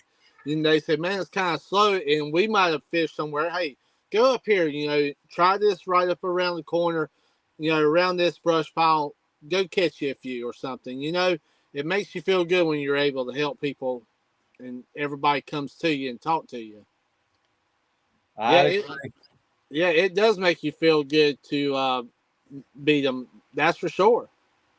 It really does. You've done your homework and you've worked hard for it. most of the guys that I've beat have helped me beat them. Oh yeah, that's hey. What's that So old did I saying? really beat them, or did they just help? I mean, they helped me beat them. So I'm not the type of angler that gloats or rubs it Yeah, in somebody's face, yeah. because we do kick a lot of ass. But you know, I I get. usually, when I do better than one of my guide buddies that's been helping me for the last 30 years, I generally thank them. I try to be thankful for helping me, uh, for helping me do what I did. Yeah, that's for sure. I'm like this. The old saying is, keep your ears open and your mouth shut sometimes. Yeah. I'm a very firm believer in that because I've learned a lot about just keeping my mouth shut and keeping my ears open.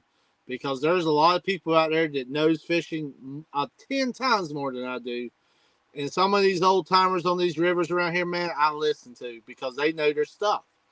Four And Digit Fishing said there's nothing good comes from comparing yourself to other fishermen. His only competition is the fisherman he was yesterday. That's a yeah, great mentality to have. I think when guys the longer that you do it, the more you take on that type of mentality. When you're first doing it, you can't help but compare yourself to what other people are doing. But the longer you do it, and as you become more successful doing it, uh, I think a lot of that kind of comparison stuff goes out the window. Uh, I got a lot of guys that try to compare themselves to me, and I'm like, you can try, just throw all that crap out the window. The faster that you can stop comparing yourself to other anglers, the faster the better off you're going to be. The more satisfaction you're going to get out of fishing. If you're trying to compare yourself to Joe Blow angler, and he's kicking your ass, you're not going to feel good about your fishing, man. nah, Just worry about what you're doing and try to improve. Try to figure something out. If things are tough that day, try to figure something out. If you do figure something out, feel good about it. And all I can say is be friendly to guys like Jamie, or I got a bunch of guide buddies. Well, I get along good with them. I'm friendly with them. I try to help them. They try to help me. And it's mutually beneficial. I'm thankful for when they do help me. I try to pay people back if they're helpful. And then I try to pay what I've learned forward to somebody who's not quite as knowing. And you'd be surprised at how many guys have ended up being helpful towards me that I helped become better anglers, like Jeff Martin. He gave me bait last weekend. I helped him basically figure these fish out, and now he's helping me. So he's, that's the way it should be, I think. What tournament is that? Because I'm probably done fishing tournaments until probably March. We're going to regroup. I don't know. Probably right after show season, we're probably going to start back up. But I'm probably going to take a break from it and do some fun fishing for a while. No, I probably won't be. After this past weekend, it was stressful enough, so I'm probably going to be done with it until probably around March. And that's probably going to be maybe the big cat brawl on Santee Cooper.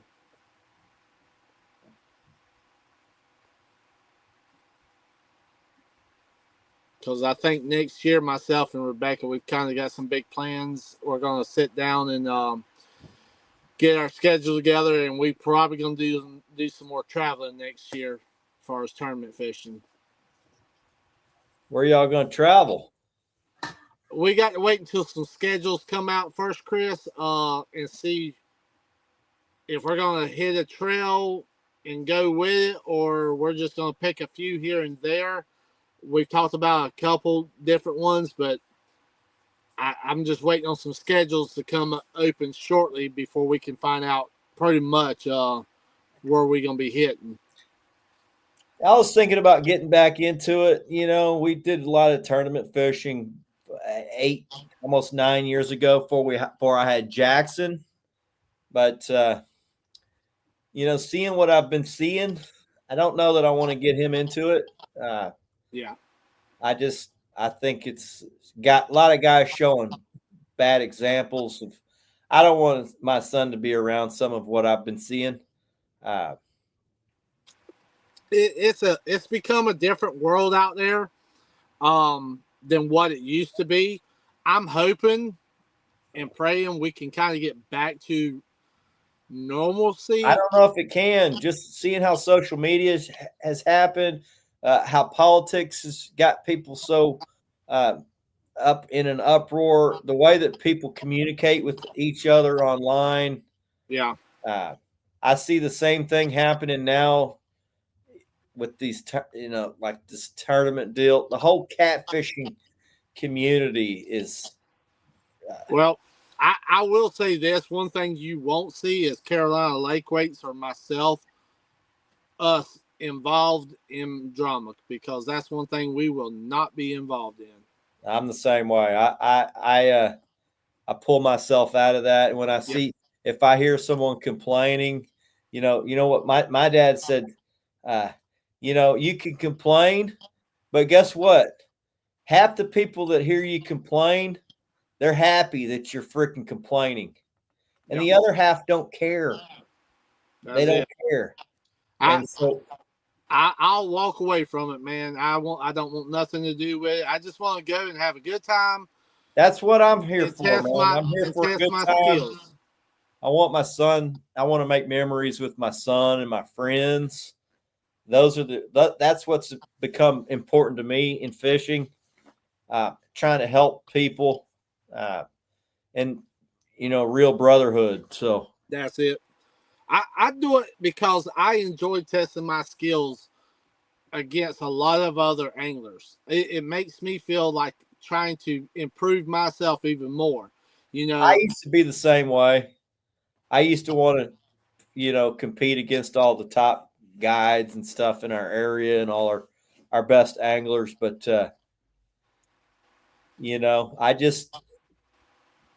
the way that I fish is just different, and the Yeah. reasons why I fish now is different.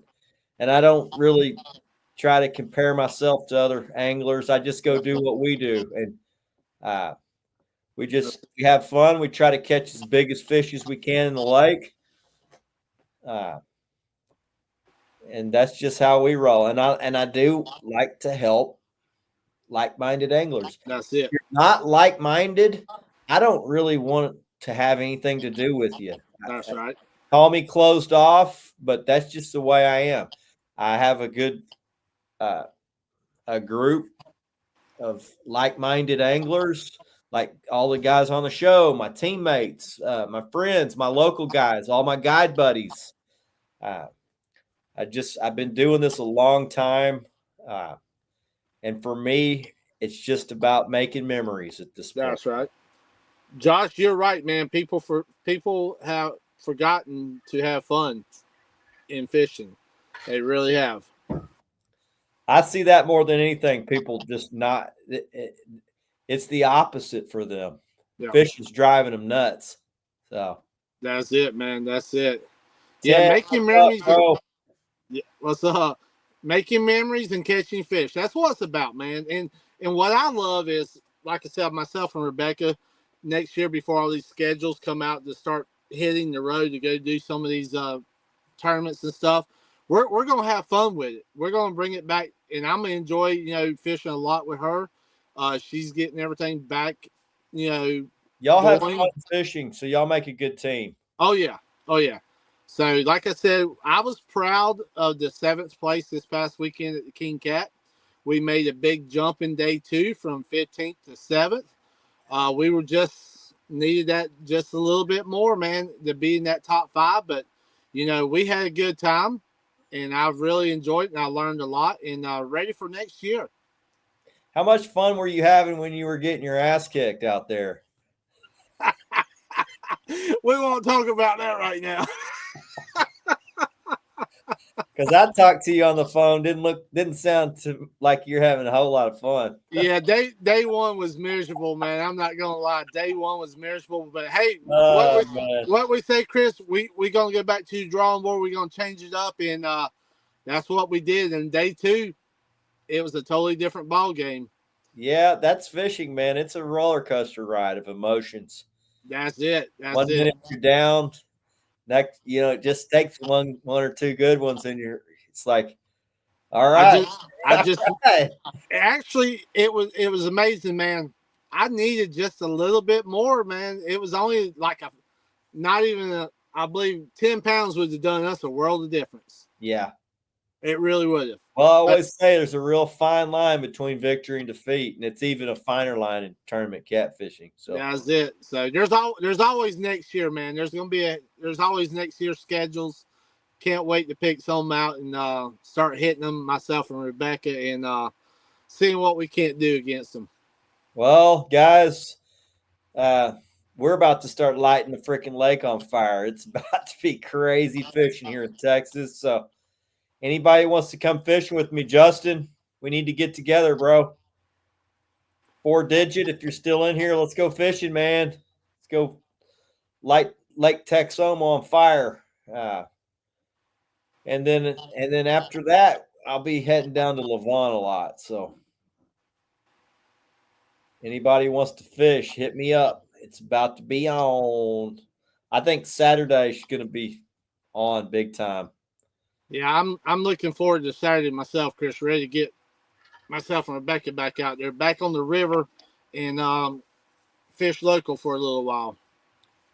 Hopefully I can find them quick. If I can find them, it's going to be epic. Yeah, the Bama Blues, that is something that we have talked about. The CRK Invitational, we've talked about. So Alabama's definitely going to be on our schedule for next year. So that's probably going to happen. I'm just not sure if we're going to do both or one, or we'll see. Can I fish with y'all? Man, come on, brother. Will they allow 4 anglers? Because I got Jackson. I've got looked into some of the stuff. I hadn't even looked into their rules or anything like this, man. But that would be a blast. That Because would that'd be a really. good time. And you know how lucky that little dude is. But I do know Alabama's definitely in our schedule for next year. 3 adults and as many kids as you can fit on your boat normally. I'm down for that. That sounds like a good time to me. I don't have to catch any fish. I can run the graph. You know, I can give my 2 cents on where I think they might be, and then I'll bring the good luck charm. Yeah, we've been asked about. We'll definitely have to do it soon, man. It's water temps still right around 70, so we're not quite there yet. It's the fishing's been fairly good when there's wind, but when there's no wind, it's freaking terrible.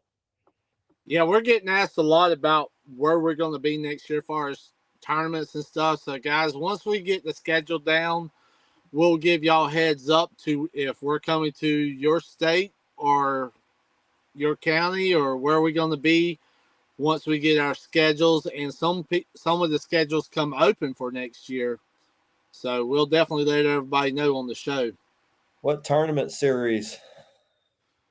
Oh man, I know probably some of the King Cat. There's probably gonna be a few other ones. Chris, what was the one that y'all had down there? The Twisted Cat's coming the to Twisted Texas Cats. Yeah, yeah.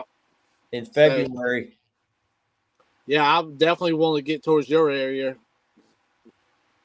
I'd fish it if I had a partner. We're gonna put some miles on a boat and truck next year. We can take the War Machine to ones that's here. I know the lake. I know where they'll be in February. What's the date on that one, Chris? I'm not sure. I think it's first weekend in February. Okay. I'm wanting to say I'm trying to figure out. I think we're going to already be on the road somewhere in February. I can't remember. I have to check. Justin, Alex was asking where to go, and everyone said Texoma. There was more anglers that said Lake Texoma than any other deal, and then he picked Ray Hubbard. I'm like, okay, I don't know why. I think probably because the big tournaments have come to Texoma before, and all the big name guys from out of state didn't do so well. Texoma's tough lake. I gave my 2 cents. I said Texoma. So I would have fished it for sure. Ray Hubbard's a good lake, though. February, there's going to be a lot of good fish caught out of there. There won't be any giants, but it's a 50-pound class lake, and whoever wins it's going to catch all 50s. So it's one of those kind of lakes. A lot of good fish, no giants. So everybody, that's going to be a pretty tight weights, pretty much. Then it's going to be really tight weights. A lot of big bags, but very close weights. What's the fish limit, Chris? Is it 3? You have to have 2 overs and 1 under, or only 1 over 30 inches per angler. So I don't know what the rule for their tournament is. It's probably going to be, since you got 2 anglers, it's going to be two overs and 1 under, I would imagine. Yeah. Most of our tournaments are that 2 overs and an under. So depending on how many anglers you got on your boat. If you got 3, I don't see why they wouldn't allow 3, but I guess it's based off of a 2 angler team. A lot of it. So they want to make it a level playing field for 2 angler teams versus 3 angler teams.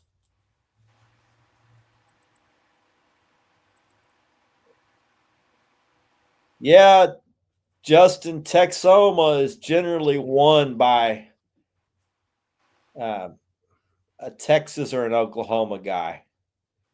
Even all the best anglers in the country come here.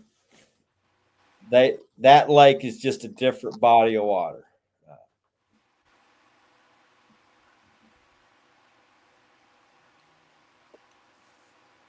2 overs, 3 unders.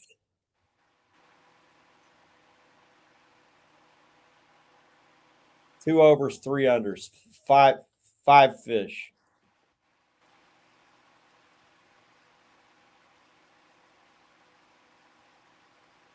Well, a lot of our Texas tournaments is 3 fish. Yeah, and that's what a lot a lot around here has come to is only 3 fish now too.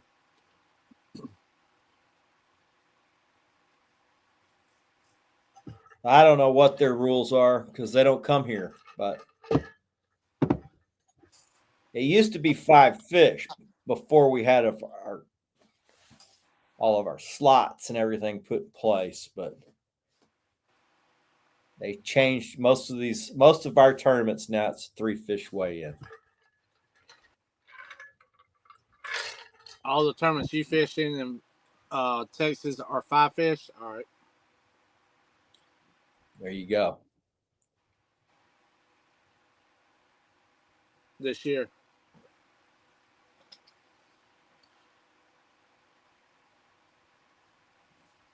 Justin said Looks like Texoma was good to him.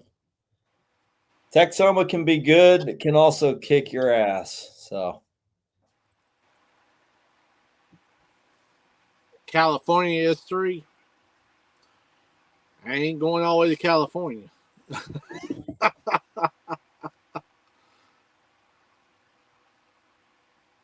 well, Well, brother, I'm trying to see if we've any more questions or anything out there. I'm not seeing nothing.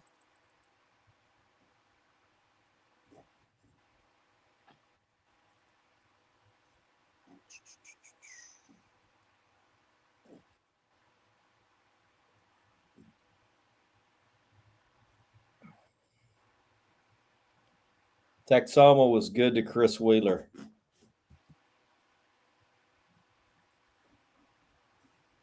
Nice, man. Heck yeah. It's not very nice to most anglers that come here.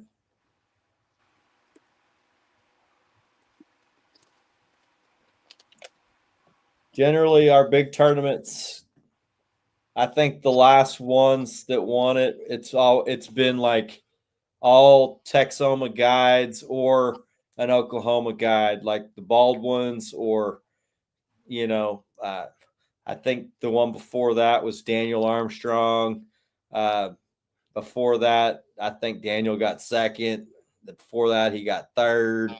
I think Mick Petrie got in one over. Before that, it's been like top 5-10 guys have been all. Cat Masters, they lost their momentum because all the big name guys didn't like driving all the way here and getting smoked. So they quit having them. They tried to move to the video on boat where they only had a smaller amount of guys, and I guess that didn't go over quite right. I wish they would have done it better here. That I don't, I wish they wouldn't have had the one at. I wish they wouldn't have had the one at Possum Kingdom, and they had one at Texoma. I mean at Tawakoni right before it died, but they killed that lake. Wheeler said Brian got cancer is why they stopped. Well, he still fishes.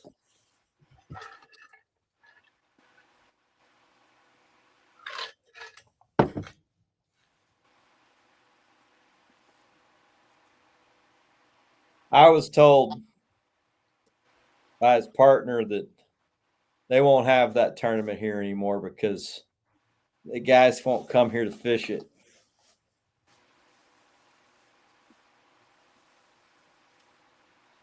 Because Chris Kingsworth, he won the one at PK, and then Daniel won the one here, and it was like top 5, 10 guys all from Texas.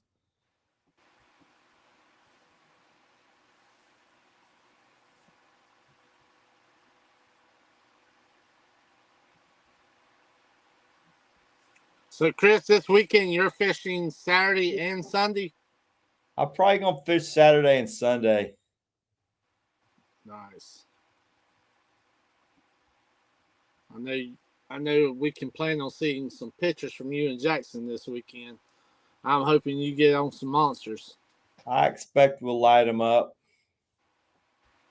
We're due for some giants.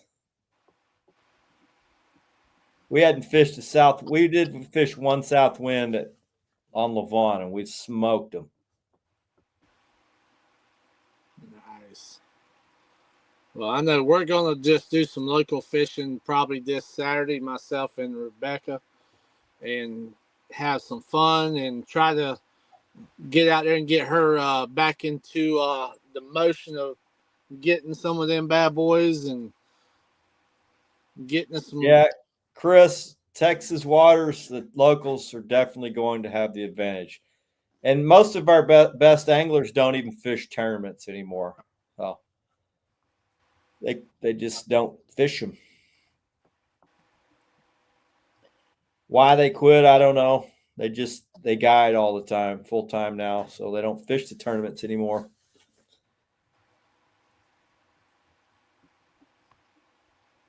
That's probably the case for a lot of areas. The top anglers aren't even fishing in tournaments anymore.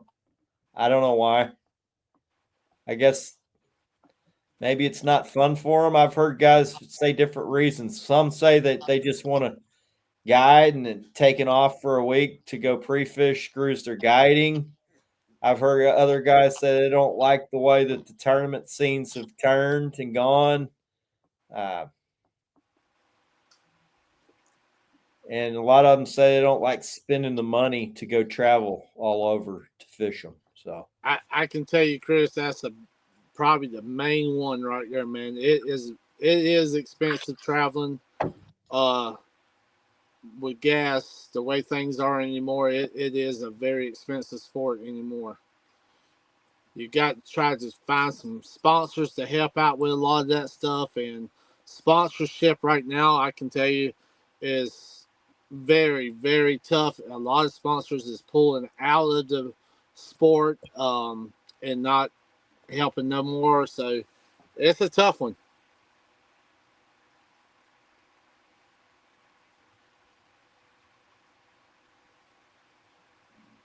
yeah, he's doing tournaments now, and it's a blast. But you're doing those little small time tournaments; those are fun.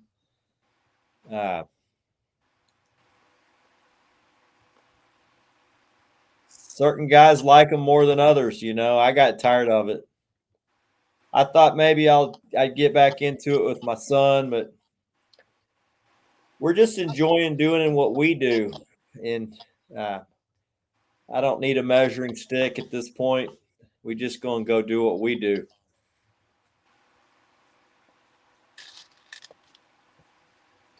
Maybe at some point we might get into one. I don't know. Sometimes that's better doing it that way, brother. It's a lot more fun. You know, like Chris said, the most important times in your life are spent with your loved ones and your children. They grow up too quick. And, one thing about having a kid is to be successful at tournament angling on these bigger tournaments, you got to pre-fish. And it ain't more than it needs to be more than one freaking day if you want to figure out a lake. Yeah. So some of these people are spending 2 weeks, man. That's too much. I don't need 2 weeks. Maybe if it was Texoma, but 2 weeks, the weather patterns change. Everything changes so much in 2 weeks. 2 weeks is too much. Yeah. You're going to overthink it. 3 days, 2 days, 3 days. If I could do 2 or 3 days, really 2 days of just driving around and looking. Chris, that's just like when we went to Hickory, North Carolina for King Cat just about 3 or 4 weeks ago. I got 2 hours is all we got to find some bait on Hickory, and we come out there with a seventh place, and I was very pleased with that. Another seventh place, and if I could have had at least 2 days on that place, it might have been a little bit different. But we had a good time. Guys asked, how do I think I would do? I said, well, I think I would do well because, one, I go up against the best guides in our state every week, and I'm fish for fish with them, and I outfish them a lot. Two is I own lake records on every lake we fish, me or my son. So I already know I can catch big fish with the best of them. Yep. And but that doesn't drive me right now. What drives me is making memories with my son, and I'm going to do what we do, and we're just going to go have fun doing what we do. So Wheeler says, I pre-fish to walk and eat for a week before the tournament.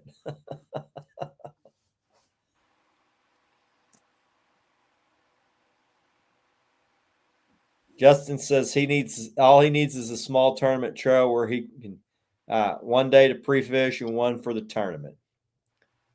Just a good excuse to fish back-to-back days. It's hard for him to do any other time. LOL. One thing also, Justin, is I like to go to the lake that I want to fish. I don't want to have to go to the lake where the tournament necessarily is. I do like to travel fish, but I also like to travel fish to the lake that I think is going to be doing the best on that weekend. So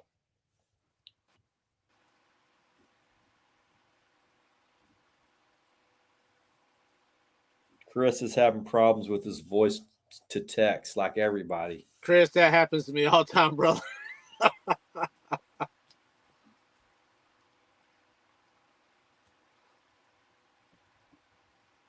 Yeah, if I measure myself against myself, what I did last year, what I did last week, what I've done on that lake in the history of my fishing, yeah,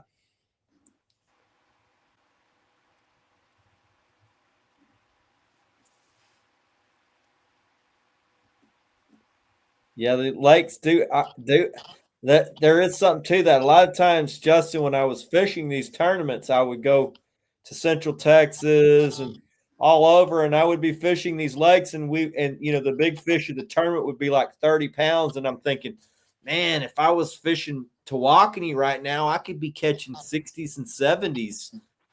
I mean, what do I freaking like? I'm at this tournament where the big fish is a 34-pounder.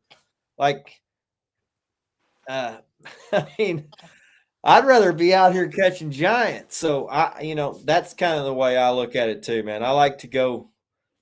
I do like to travel around to different fisheries, but I also want to have a chance of catching giants. So, Chris Garcia says Texoma is his home lake and it's been tough. Chris, I've been fishing up there at Texoma every week for the last 8 weeks. Besides, 1 week was at Louisville and the other week was at Lavon. And every time I fished, it was an east wind. It's been brutal, bro. We've still done well and caught some decent fish every trip, but we've just not hit them on a day where they're really biting good, where that south wind's blowing and it's hammerfest. But Saturday, 10 to 15 mile an hour wind. I got to get myself in the right section of the lake.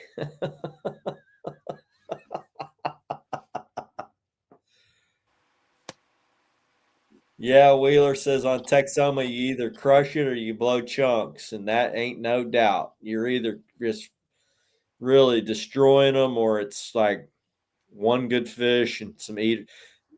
Up until the last 3 or 4 years, a bad day was zero fish on that lake. At least now I can scratch out enough where I can feel like, okay, well, I can leave here and not feel like I completely suck.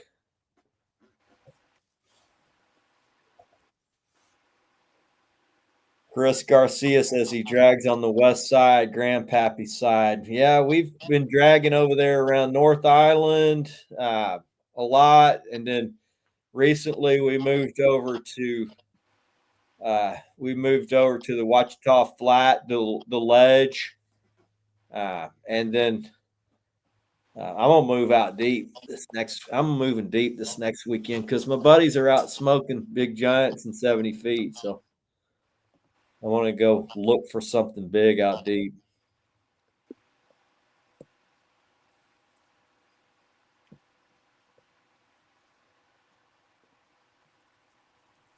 Wheeler says he never got skunked on Texoma either. Got eaters. Getting eaters. Yeah. Getting those eaters can be just as painful, though, if you're targeting big fish. If you're looking for big ones and you don't get at least one. Yeah.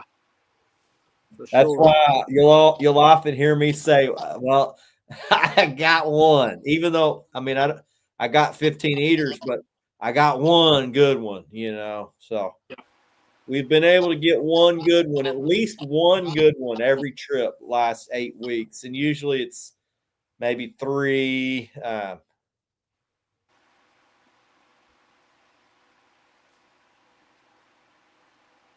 This guy struggles a lot.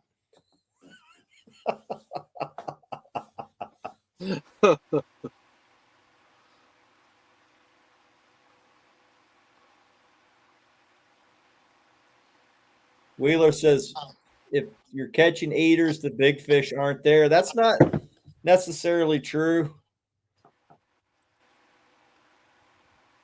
We catch big fish around eaters a lot. I generally try to if I'm catching eaters around big fish, I try to upsize. I try to outsize the eaters so that they're not keeping my rods out of the water. But even the dink's been wanting giant baits lately. Garcia says, LOL. You like that? I know you got that one, Chris.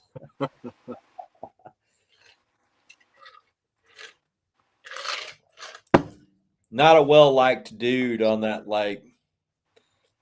I don't know him, but I was friendly to him. He was not friendly back. And all my guide buddies are like, yep, that's pretty much that dude. I've been fishing Texoma and Lavon. So we've been getting a lot of 30s out of Texoma. It's not been good to us lately. But like I said, I can't fish it on any day besides the damn east wind. So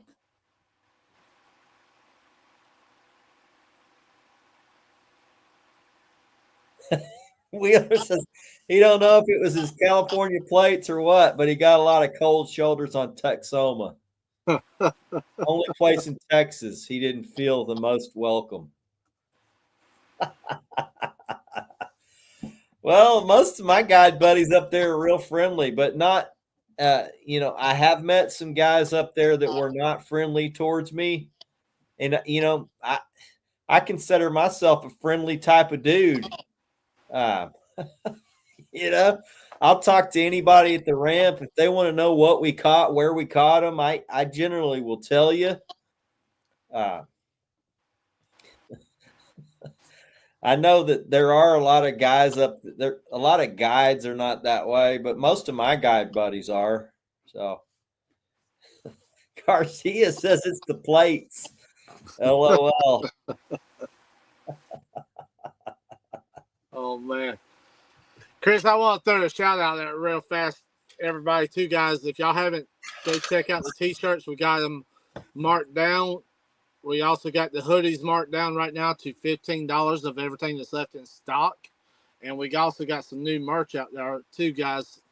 As far as the new shirts and stuff that we just come out with, so definitely check it out for sure. Chris, I'll be up there Saturday, man. I'm going to go deep. I'm going to be out in 70 feet, most likely. Probably, I don't know, somewhere between Tabletop and Highway 70. Just got to go find them. So I don't have a price. I just fun fish, man.